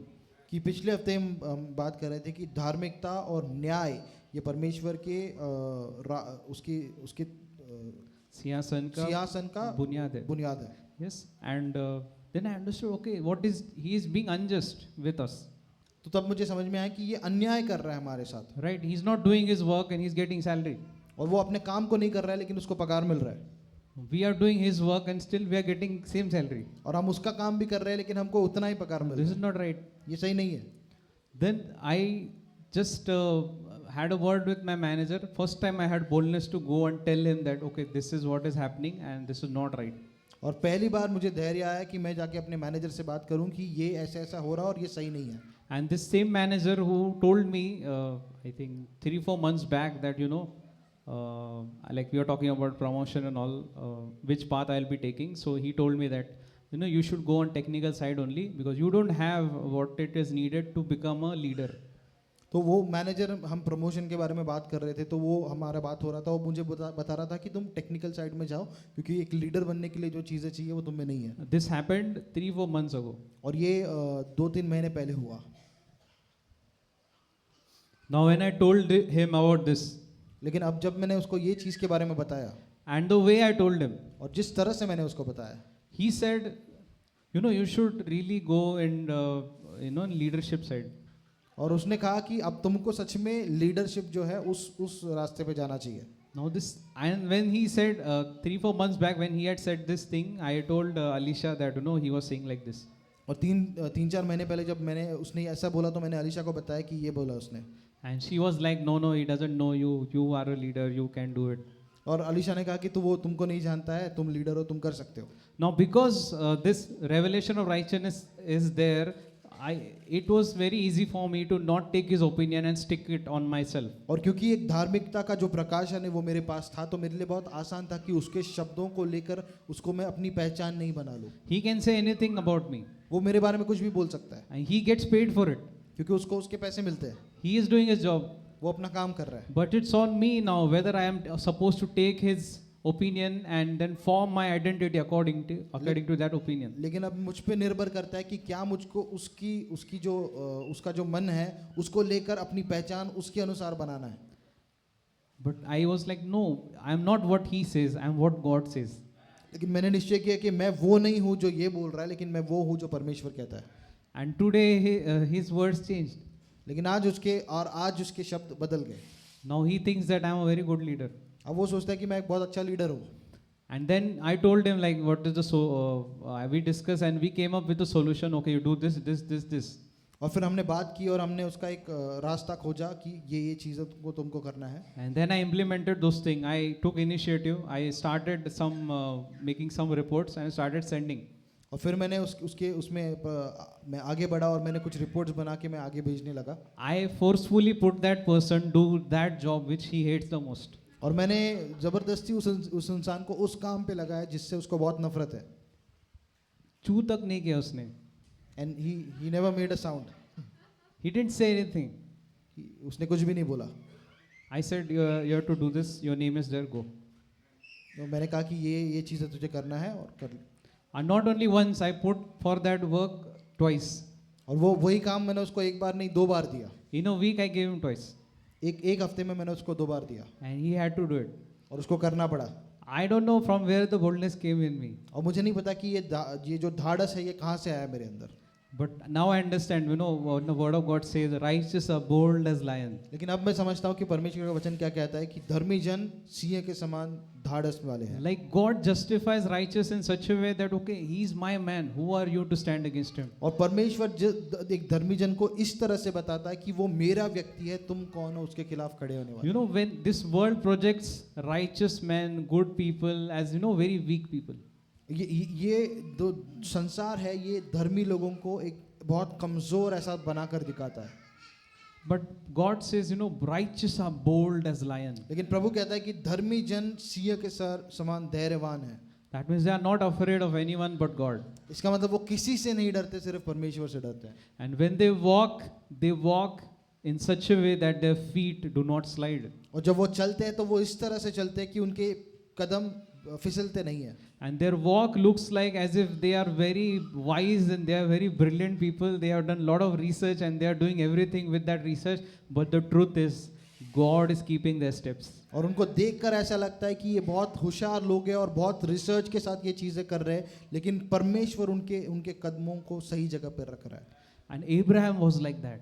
और अब्राहम इसी तरह से था। We see that Abraham, he goes to, like when Lot gets captured, he wants to rescue him. He goes there, fights the war, and he wins against 5 kings. और हम देखते हैं जब लूट को राजा बंदी बनाकर लेकर जाता है तो अब्राहम जाकर वहां पर लड़ता है और 5 राजाओं के खिलाफ लड़ाई लड़कर वो जीत जाता है। Abraham is not a king. Abraham एक राजा नहीं है। Abraham is not a commander of the army. और वो एक सेना का एक अधिकारी भी नहीं है। Still he goes, he fights the battle, he defeats 5 kings. फिर भी वो जाता है, वो लड़ता है और 5 राजाओं को वो हराता है। And he recovers everything. और वो सारे चीजों को वापस लेकर आता है। And this is the man God says, you are righteous. और ये इस व्यक्ति को परमेश्वर कहता है कि तू धर्मी है। And that's the same thing God says about each one of you, that you are righteous. और वही चीज परमेश्वर आप में से सब के बारे में कह रहा है कि तुम धर्मी हो। And wherever Abraham went, he prospered. और जहां पर भी अब्राहम गया वो समृद्ध हुआ। He would just put his tent there and he starts expanding. और वो सिर्फ अपने तंबू को वहां पे लगाता और अपने आप बढ़ने लगता। And then the nearest king, he would see, अरे who's this guy? और जो वहां का राजा होता था वो देखता था कि अरे कौन इंसान है। He would look at Abraham and his empire. और वो देखता था कि अब्राहम और उसकी जो विरासत है, उसका जो राज्य है। And then he would look back, he would see at his own empire. और वो फिर पीछे मुड़ के अपने राज्य को देखता। And he would like, this guy is very big. वो देखता कि अरे ये तो मुझसे बहुत बड़ा है। Then he would go to Abraham. फिर वो अब्राहम के पास जाता। Please leave from here. कि दया करके यहाँ से चले जाओ। People have stopped respecting me. लोगों ने मुझे आदर करना छोड़ दिया है। You look like a king. तुम राजा जैसे दिख रहे हो। So Abraham would say, okay, let me go. तो अब्राहम ठीक है बोल के वहां से चला जाता। Then he would go to next place, फिर अगली जगह पे जाता, put his tent, वहां पे तंबू लगाता again start expanding. और फिर से वो बढ़ने लगता। Why is this happening? ऐसा क्यों हो रहा है? Because he is righteous in God's eyes, क्योंकि वो परमेश्वर की नजरों में धर्मी है and you are righteous in God's eyes. और तुम परमेश्वर की नजरों में धर्मी हो। No matter what you say, what your colleague says, your relatives say, your neighbor says, or you yourself say about you, doesn't matter. What God says, that matters. और तुम अपने बारे में क्या सोच रहे हो, तुम्हारे पड़ोसी क्या सोच रहे हैं, तुम्हारे घर वाले, तुम्हारे ऑफिस के वाले तुम्हारे बारे में क्या सोच रहे हैं, वो मायने नहीं रखता है। सिर्फ परमेश्वर क्या सोच रहा है वो मायने रखता है। And these things define every decision of our life. It sets the trajectory of our life. और इस चीज से हमारे जीवन की दिशा तय होती है। Because I've seen many people, they make very wrong decisions in their life in wrong time. और मैं देखता हूँ कि बहुत लोग गलत निर्णयों को लेते हैं अपने जीवन में गलत समय पे। Like they would, just because they feel worthless because they don't have a car, their salary is 30,000, they will still go and buy a car on loan. सिर्फ इसलिए क्योंकि उनके पास कार नहीं और उनको ऐसा छोटा महसूस हो रहा है तो 30,000 का पगार होते हुए भी जाके वो एक कार खरीद लेंगे। So he's paying 20,000 EMI just for a car. और 20,000 EMI दे रहे हैं उस कार के लिए। Maybe he'll be staying in the car only, I think. और फिर वो कार में ही रह रहे हैं। Why that decision happened in first place? और ये निर्णय क्यों हुआ पहले स्थान में? Because he was not feeling worthy inside. क्योंकि उसको खुद में अंदर एक खालीपन लगता है. खालीपन महसूस हो रहा था। He doesn't have his identity. उसकी पहचान नहीं बनी है। And I'm just giving one example of car. There can be a house, there can be jewelry, there can be anything that you buy to put yourself up is actually works. और मैं सिर्फ car के बारे में बोला, लेकिन ये घर भी हो सकता है, गहने भी हो सकते हैं, या कोई भी चीज़ जिसको आप खरीद रहे हो सिर्फ इसलिए क्या कि आप अपने आप को बेहतर महसूस कर पाओ। That is your own righteousness, वो आपकी खुद की धार्मिकता है, which comes with a very huge maintenance cost. जिसका एक बहुत बड़ा मेंटेनेंस का खर्चा होता है। Have you seen people wearing branded clothes, purses, cars, and what do you call bikes? आपने देखा है लोगों के पास ब्रांडेड कपड़े हैं, ब्रांडेड पर्स है, कार है, बाइक्स है। You just go and ask them about maintenance. उनको सिर्फ जाके मेंटेनेंस का खर्चा कितना है वो पूछो। You'll fall down. You'll be like, are you crazy? You're paying so much just for that show off. और आप गिर जाओगे नीचे ये सुन के कि सिर्फ तुम शो ऑफ, एक दिखावे के लिए इतना खर्चा तुम कर रहे हो। And why people do that is because the root of that thing goes into their identity. ऐसा लोग क्यों करते हैं? क्योंकि उनका पहचान इस चीज में बंधा हुआ है, इस चीज में जुड़ा हुआ है। They don't have righteousness, so they have to have something on which they can stand. उनके पास धार्मिकता नहीं है तो ऐसी कोई चीज चाहिए उनको जिसके ऊपर वो खड़े हो सकते हैं। But when God calls you righteous, He gives you and He elevates you. जब परमेश्वर आपको धर्मी कहता है तो वो आपको बुलाता है और वो आपको बढ़ाता है। When Joseph was sold in a foreign country by his own brothers, जब यूसुफ को उसके खुद के भाइयों के द्वारा एक परदेश में बेचा गया, there he did not have anything, even not even his clothes. वहां पर उसके पास कुछ नहीं था, उसके खुद के कपड़े भी नहीं थे। God was with him. परमेश्वर उसके साथ था। He was a prosperous man. और वो एक समृद्ध व्यक्ति था। And we see that all this time, 13 years he was in jail. हम देखते हैं कि 13 साल तक वो जेल में भी रहा। 13 years. 13 साल। Has any one of you here has waited for something 13 years? आप में से किसी ने यहाँ पर 13 साल के लिए इंतजार किया है? Anyone?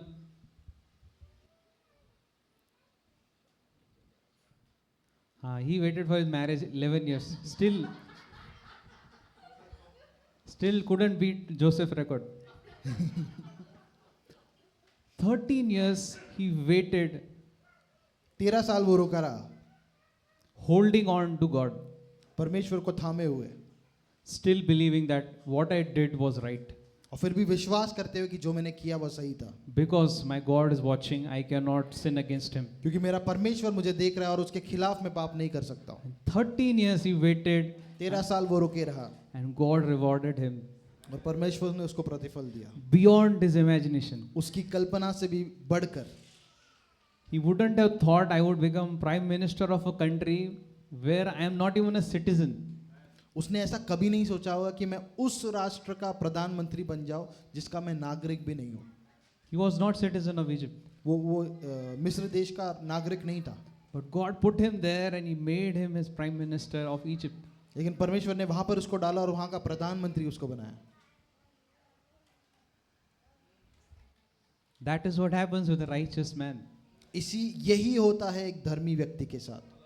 So the more we know about being righteous and what God says about righteous, that will actually help us build this righteousness in us. और जितना ज़्यादा हम जानने लगेंगे कि धर्मी होने का मतलब क्या है और हम अपने आप को धर्मी देखने लगेंगे तो उतना ज़्यादा ये चीज़ें हमारे जीवन में बनते जाएंगी। And these things will really help us to go further in life and avoid any stupid decisions, any decision that doesn't glorify God. और ऐसा धर्म इसको पकड़ने की वजह से हम बहुत सारे जो मूर्ख निर्णय हैं हमारे जीवन में वो लेने से बच जाएंगे। कोई भी ऐसा निर्णय ले लेंगे जिससे परमेश्वर का गौरव नहीं होता है। And this righteousness is, we know that in Ephesians chapter 6, Paul talks about armor of God. हम जानते हैं कि एफिसियों की 6 में परमेश्वर जो पौलुस जो है वो परमेश्वर के कवच के बारे में बात करता है। Right? So, do you know where does that righteousness sits there? क्या आप जानते हो कि वहाँ पे जो धार्मिकता का कवच में कहाँ पर लगता है? Like, it's the breastplate of righteousness. वो छाती का कवच होता है। And this is the most vulnerable part in any war. और किसी भी युद्ध में सबसे ज़्यादा कमज़ोर जो निर्बल जो जगह है वो ये होता है। Like if anyone wants to shoot a bullet, he will try here. किसी को अगर गोली मारनी है तो वो यहाँ पर मारने की कोशिश करेगा। Right? You see that many people, they like in war, this is a big area, right? Anyone can easily target. क्योंकि एक बड़ा जगह है तो कोई भी आसानी से यहाँ पर निशाना लगा सकता है। And that's where God says breastplate of righteousness. और इसीलिए परमेश्वर इस जगह पे कहता है कि धार्मिकता का जिलम। And when you put that, और जब हम इसको पहनते हैं, and the reason God put it here is because here where the most attacked area is righteousness. और इसीलिए परमेश्वर ने उसको यहाँ पर रखा क्योंकि सबसे ज्यादा जिस चीज पर आक्रमण किया जाता है वो धार्मिकता है। And we never pay so much attention to this thing. और हम कभी भी इस चीज को इतना ध्यान से नहीं देखते। We just think that, oh, why am I feeling sad today? हम सोचते हैं कि आज मुझे ऐसे उदास क्यों महसूस हो रहा है, Why am I getting bored? आज मुझे बोरियत क्यों हो रही है, Why am I getting angry? मुझे गुस्सा क्यों आ रहा है। Because something has hit here and it has twisted your identity. It has affected in your identity. क्योंकि किसी चीज ने आक्रमण किया और उसने अपनी पहचान को बदलने की कोशिश की। Some thought that came inside, you started entertaining. कोई एक विचार आया जिसके बारे में आप मनन करने लगे। I'll just quickly share one example.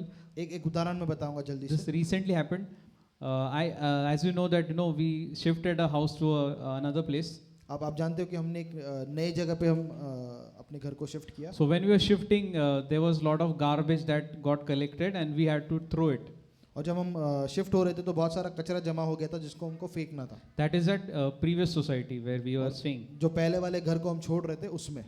And because the garbage person there was not well, so he didn't come for job like on duty that day. और क्योंकि उस दिन जो कचरा लेने वाले लोग थे वो बीमार हो गया था तो वो उस दिन आया नहीं था नौकरी पर। So that entire garbage I had to throw.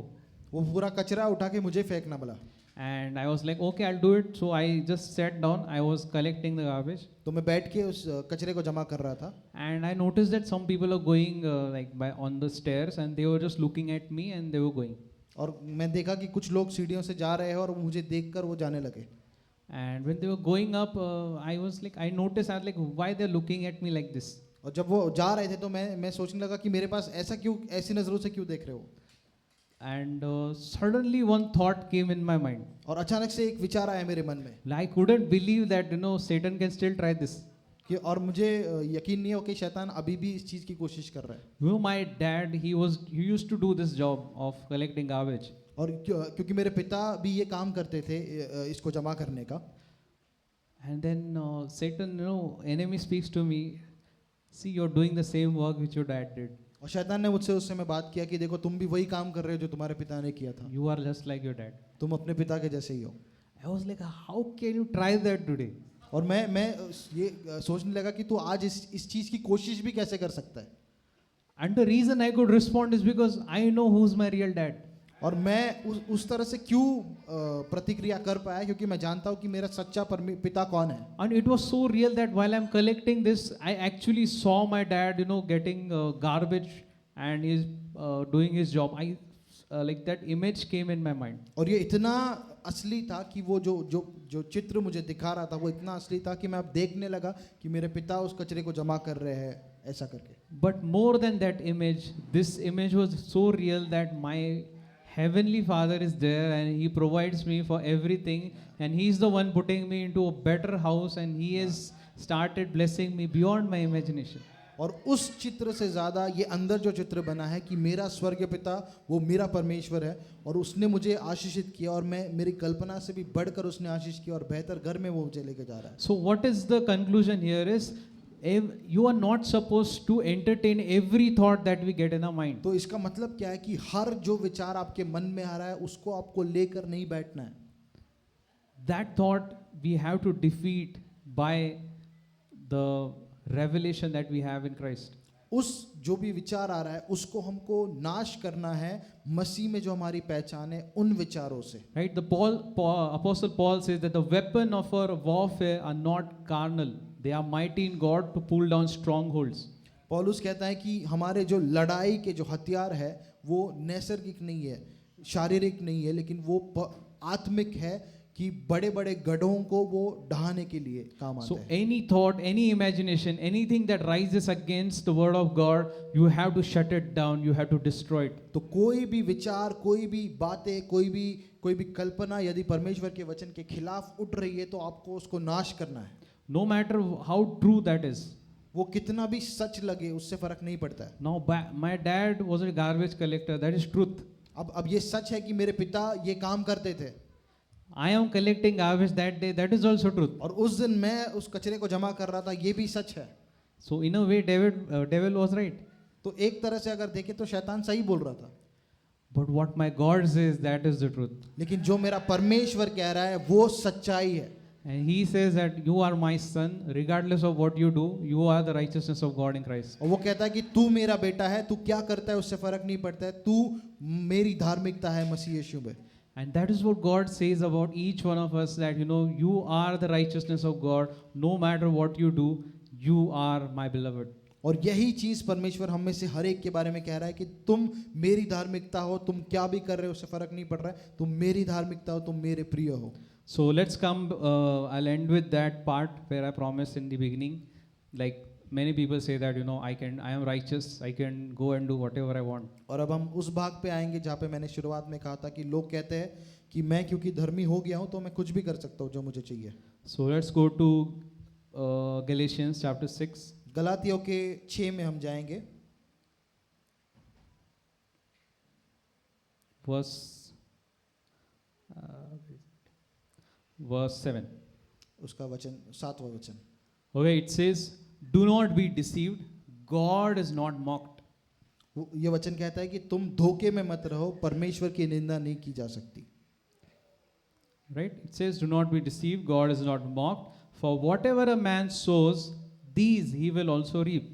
क्योंकि जो भी एक मनुष्य बोता है उसकी कटनी वो जरूर करेगा. Right? Does it sound same like karma? और क्या ये कर्म का जो सिद्धांत है उसके जैसा इसका ये नहीं लग रहा है? Does it sound same? Right? It's same, right? Whatever you sow, you'll reap. और ये उसी तरह से सुनाई देता है कि जो भी तुम बोओगे उसको तुमको काटना है. That is a principle. और ये एक सिद्धांत है. No one can change it. उसको कोई बदल नहीं सकता. Just like gravity is a principle. Like if I throw this phone, it will come down, it will not go up.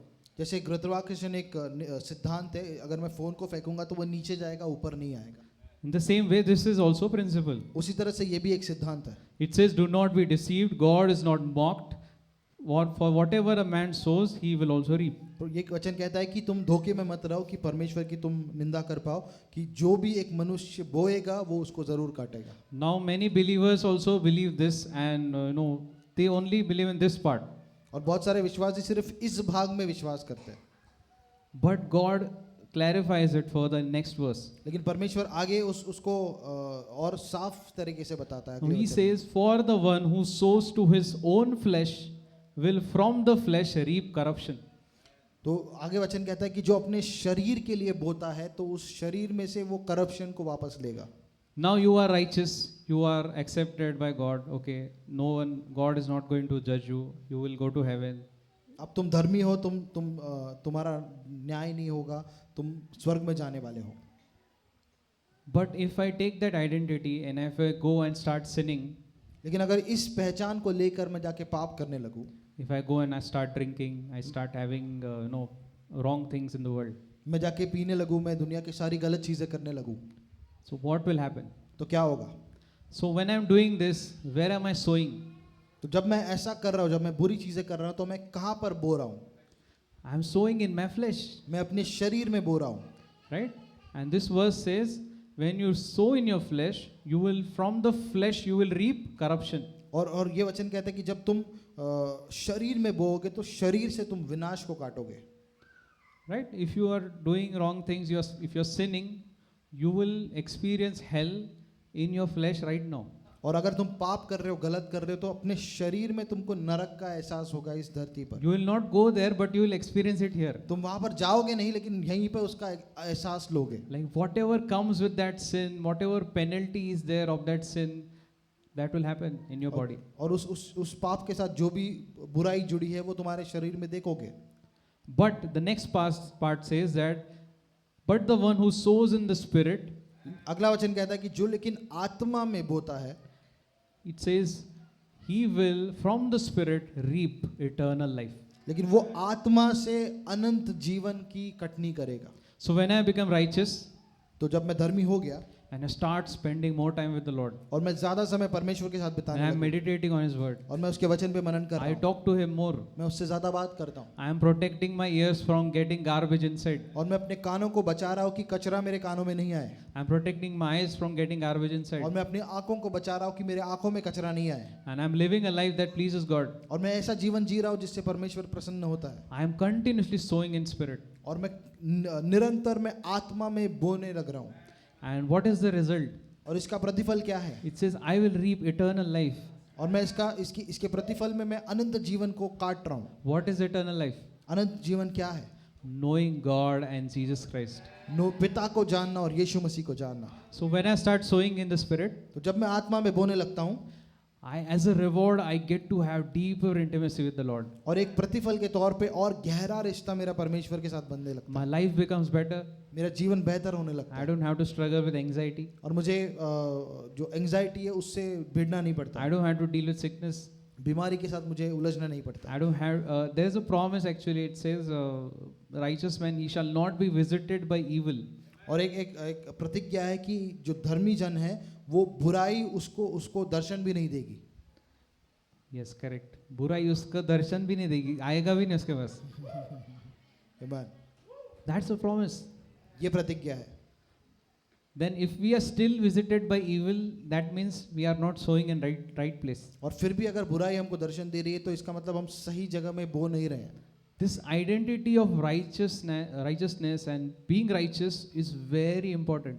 और ये धर्मी होने का जो पहचान है ये बहुत ज़रूरी है। Because as we, that verse which I mentioned, righteousness and justice are the foundation of His throne, that is in Psalms 97 verse 2. जैसे उस वचन को मैंने बताया कि धार्मिकता और न्याय परमेश्वर के सिंहासन की बुनियाद है, वो भजन संहिता 19 में है। Now you see a foundation of any construction, they spend the maximum amount of time on that foundation work. और किसी भी बिल्डिंग का अगर फाउंडेशन आप देखोगे तो सबसे ज़्यादा उस फाउंडेशन को बनाने में वो समय बिताते हैं। Right? They put foundation, they put water, they spend a lot of time there making sure it is very strong to hold that building. वो उस पर पानी डालते रहते हैं और वो निश्चित करते हैं कि ये बहुत मजबूत है इस बिल्डिंग का बाहर सहने के लिए। Now think about God. अब परमेश्वर के बारे में सोचो। He made righteousness and justice as foundation of His throne on which He sits. और उसने धार्मिकता और न्याय को वो बुनियाद बनाया जिस पे वो बैठता है। That means if God stops being righteous, His throne will fall. इसका मतलब अगर परमेश्वर धर्मी होना छोड़ दे तो उसका सिंहासन गिर जाएगा। That much God trusts in righteousness. इतना परमेश्वर धार्मिकता में विश्वास करते हैं, That's why He is righteous and just. क्योंकि इसीलिए वो धर्मी है और वो न्यायी है. And when we also do that, we also get the same characteristic from our Father. We will also experience that stability in our lives. और जब हम भी ऐसा करेंगे तो हमको वही स्टेबिलिटी जो है अपने जीवन में हम महसूस करने लगेंगे. You will have that, I think there's one more verse that says, the righteous shall not be moved. I think Psalms 112 verse 6. भजन संहिता का 112 उसका 6 वचन कहता है कि जो धर्मी जन है वो हिलाए नहीं जाएंगे. There's one more verse, Proverbs 12 verse 3. It says, but the root of the righteous shall not be moved. और नीति वचन का 12:3 कहता है कि जो धर्मी जन के जड़ें हैं वो हिलाई नहीं जाएंगी. That means whenever it comes to our righteousness, it's about being established, being stable, being strengthened and standing on one place. और इसका मतलब जब भी कोई हालात आती है तो हम धार्मिकता में एक जगह पे खड़े हैं और एकदम स्टेबिलिटी के साथ वहाँ पर खड़े हैं.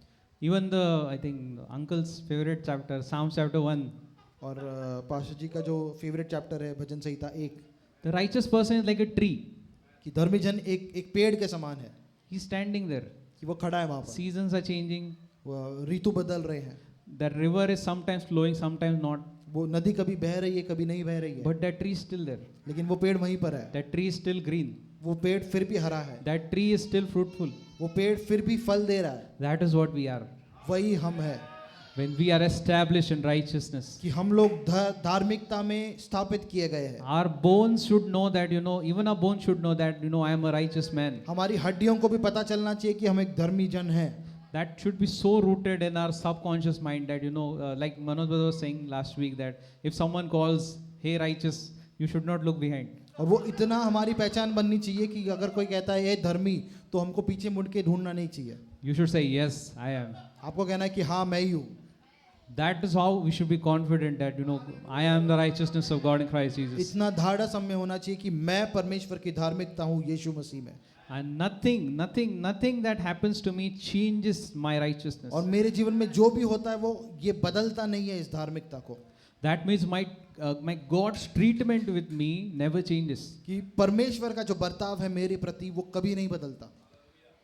That means no matter, I have been very big victim of this thing, the very thing I am preaching against today.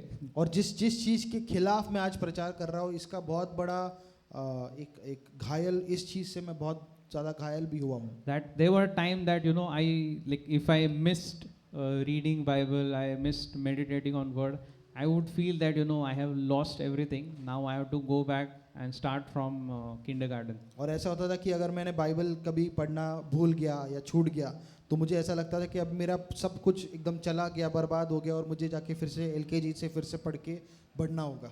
Like I used to feel, I lost it now. Now I have to go back from the beginning and then God will be happy with me. मुझे लगता था कि अरे अब तक जो किया था वो सब गवा दिया मैंने, अब फिर से एकदम जीरो पे जाके फिर से शुरू करना पड़ेगा. But it becomes so, obviously it was not my own thought. Devil put that in me. और ये मेरा खुद का विचार नहीं था लेकिन शैतान ये विचार डाल रहा था. That is what he had put in mind of that prodigal son. और यही विचार उसने उस छोटा जो बेटा था उसके मन में भी यही विचार डाला था. He thought, okay, I cannot be his son again. उसने सोचा कि मैं अब फिर से उसका बेटा कभी नहीं बन सकता हूँ. मेरा बेटा आ रहा है. So he says that, okay, I can never be his son again. I will be his servant. और वो सोच रहा था कि मैं इसका बेटा कभी नहीं बन सकता हूँ तो मैं इनका सेवक बन जाऊंगा, नौकर बन जाऊंगा. See how craftily devil deceives people. और देखो कितनी एक शातिर तरीके से शैतान लोगों को फंसाता है. Like even if common people, if something doesn't go their way, like a believer who goes to church, worships and reads word and does everything, if something doesn't happen according to their own desire, they are like, what wrong I did? और एक विश्वासी भी अगर कुछ उनके जीवन में उनके इच्छा के अनुसार नहीं होता है तो फिर वो सोचने लगते हैं कि मैंने क्या गलत किया. What part of my life I did not cover with the blood of Jesus? ऐसा कौन सा जीवन का हिस्सा है जिसको मैंने छोड़ दिया है कि वो यीशु के लहू से नहीं ढका. Which thing I did not pray for? कौन सी चीज है जिसके लिए मैंने प्रार्थना नहीं किया है. Psalms 91, I'm listening to a song, I think shared by brother Sam. It's a Urdu song actually about Psalms 91. That song, it's about Psalm 91 only. So, but it says that he who dwells in the secret place of the Most High shall abide under the shadow of the Almighty. और एक गाना मैं सुन रहा था जो भाई श्याम ने भेजा था भजन संहिता 91 के ऊपर, वो कहता है कि जो परमेश्वर के गुप्त स्थान में है वो उसकी छाया में छुपाया जाता है. That means I don't need to cover everything. God has covered me. इसका मतलब मुझे हर चीज को ढांकने की जरूरत नहीं है, परमेश्वर ने मुझे पहले से ही ढांक दिया है.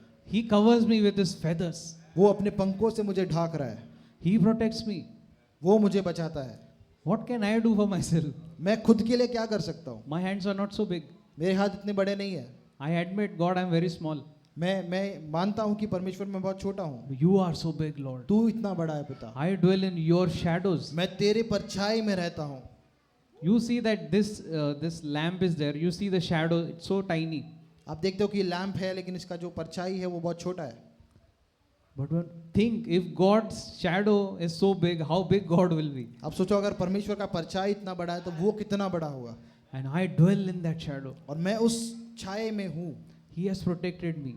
वो उसने मुझे बचा कर रखा He है. protects me from all the diseases. और वो सारी बीमारियों से मुझे बचाता He है. protects me from all the destruction. और उस सारे नाश होने से मुझे बचाता है. He gives me the power that I will trample the lion and the cobra. और वो मुझे सामर्थ देता है कि शेरों पे और सांपों पे मैं चलूं, उनको कुछ लूं.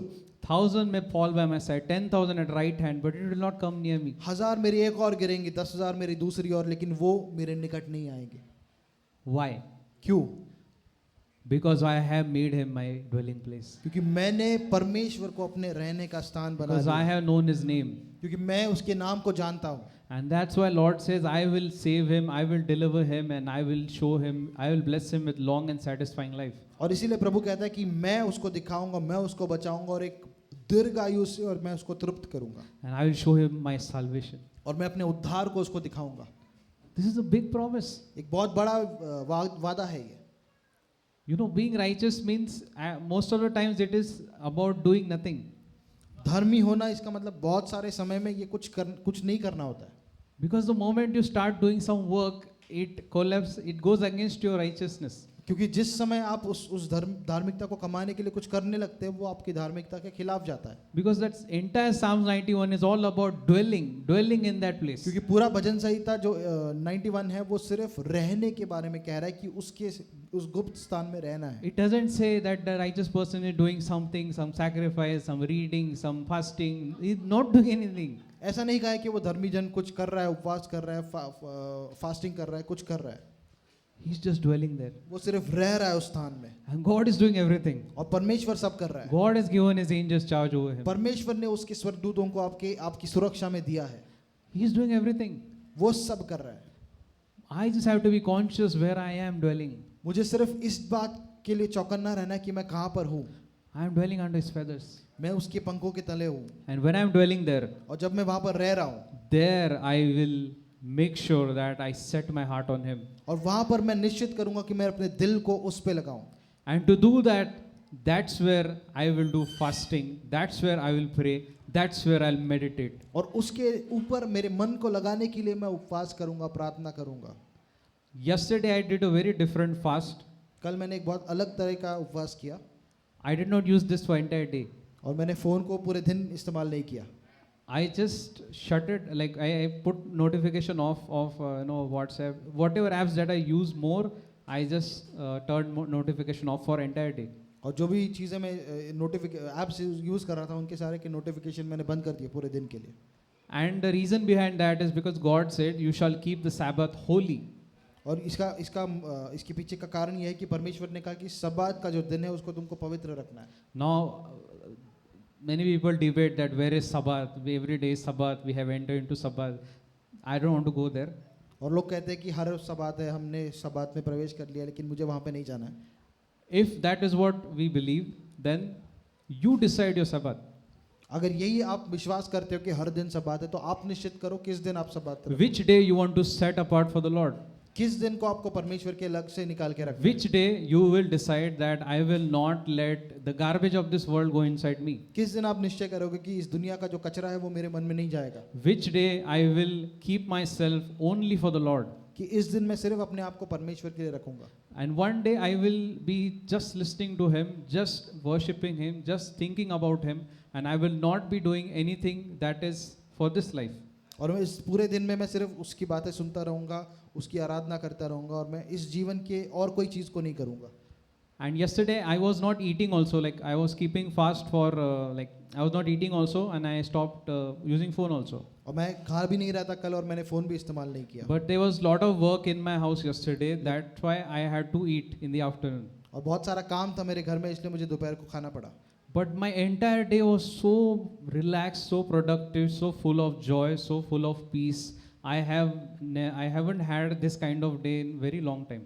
और मेरा पूरा दिन जो था बहुत शांति में था, बहुत सारे प्रोडक्टिव चीज़ें हुए, और एकदम ऐसा दिन मैंने बहुत सालों के बाद महसूस किया। And I have decided now I'm going to do it old school style. I am going to set one day for the Lord where I will not use my phone. I will just be for the Lord. और मैंने निश्चय किया कि अभी एक दिन मेरे हफ्ते में मैं ऐसा करूँगा कि फ़ोन को इस्तेमाल नहीं करूँगा, पूरा दिन मैं परमेश्वर को दूंगा। And I would encourage all of you also to do that. Just set one day for the Lord, and that day you will feel that every day should be like this. और मैं आपको भी प्रोत्साहित करूँगा कि एक दिन को ऐसे अलग उठा के रखो कि आपको महसूस होगा कि हर दिन मेरा ऐसा ही हो। Okay, so that's what a righteous person should be doing, that he should live for the Lord. और एक धर्मी जन को यही करना है कि हमको परमेश्वर के लिए जीना है। Okay, so let's stand up, we'll conclude, we'll pray. हम सब खड़े हो जाएंगे।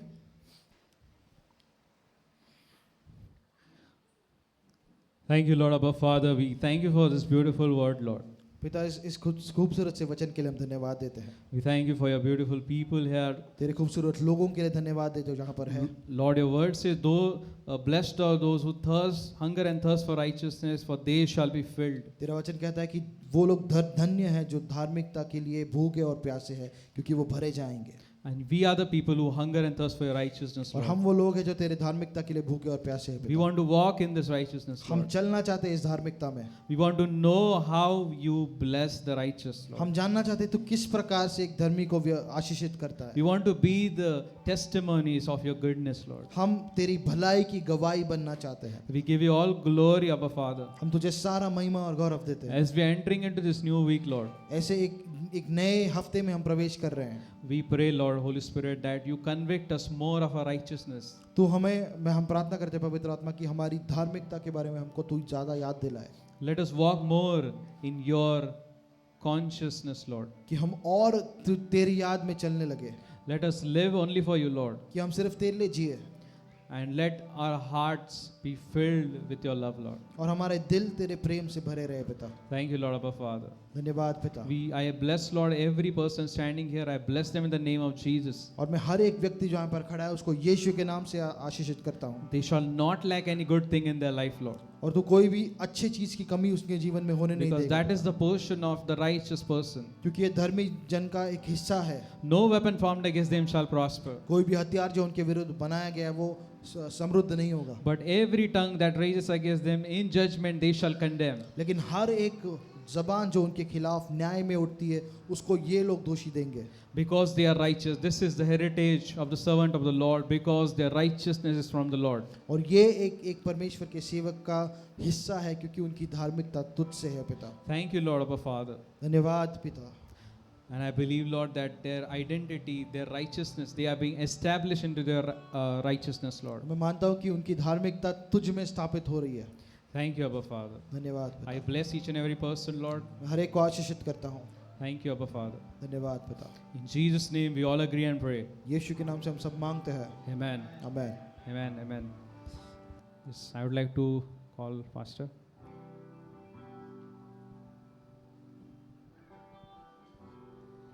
हालेलुया। हम सब आशीर्वादित हुए, है ना। प्रभु हमको धार्मिकता के बारे में सिखा रहा है। हालेलुया, है ना। विश्वास से हम सब धर्मी बने, है ना। धर्मी होना क्या है, और मतलब धार्मिकता को अगर हम जानेंगे तो धर्मी व्यक्ति के साथ जो बाइबल में लिखा है ना, धर्मी व्यक्ति के साथ ये होता है, ये होता है, ये, वो सबको हमको अनुभव करना है अपने जीवन में। हालेलुया। केवल हम सिर्फ धर्मी नहीं बने, लेकिन धार्मिकता जो बने हैं उसका जो कुछ भी प्रभु ने ब्लेसिंग रखा है, जो भी प्रॉमिस रखा है प्रभु ने, वो भी हमारे जीवन में हम अनुभव करने वाले लोग हैं। हालेलुया। ऐसा प्रकाशन प्रभु हमको दे रहा है। आमेन। तो हम आखिरी गीत गाएंगे। कौन सा? धन्यवाद यीशुला। आखिरी गीत गाएंगे। धन्यवाद यीशुला, धन्यवाद यीशुला, धन्यवाद यीशुला, धन्यवाद यीशुला। हालेलुया। राजाच्या राजाला, प्रभूच्या प्रभूला धन्यवाद यीशुला। हालेलुया। राजाच्या राजाला, प्रभूच्या प्रभूला धन्यवाद यीशुला। गौरव द्या त्याला, गौरव द्या त्याला, गौरव द्या त्याला, गौरव द्या त्याला। हालेलुया। राजाच्या राजाला, प्रभूच्या प्रभूला गौरव द्या त्याला। हालेलुया। राजाच्या राजाला, प्रभूच्या प्रभूला गौरव द्या त्याला। धन्यवाद यीशुला, धन्यवाद यीशुला। बोला धन्यवाद यीशुला, धन्यवाद यीशुला। हालेलुया। राजाच्या राजाला, प्रभूच्या प्रभूला धन्यवाद यीशुला। हालेलुया। राजाच्या राजाला, प्रभूच्या प्रभूला धन्यवाद यीशुला। स्तुती हो द्या त्याला, स्तुती हो द्या त्याला, स्तुती हो द्या त्याला, स्तुती हो द्या त्याला। हालेलुया। राजाच्या राजाला, प्रभूच्या प्रभूला स्तुती हो द्या त्याला। हालेलुया। राजाच्या राजाला, प्रभूच्या प्रभूला स्तुती हो द्या त्याला। हे धन्यवाद यीशुला, धन्यवाद यीशुला।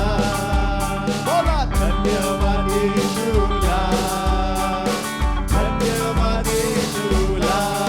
हालेलुया। राजाच्या राजाला, प्रभूच्या प्रभूला धन्यवाद यीशुला। हालेलुया। राजाच्या राजाला, प्रभूच्या प्रभूला धन्यवाद यीशुला। हालेलुया। राजाच्या राजाला, प्रभूच्या प्रभूला धन्यवाद यीशुला।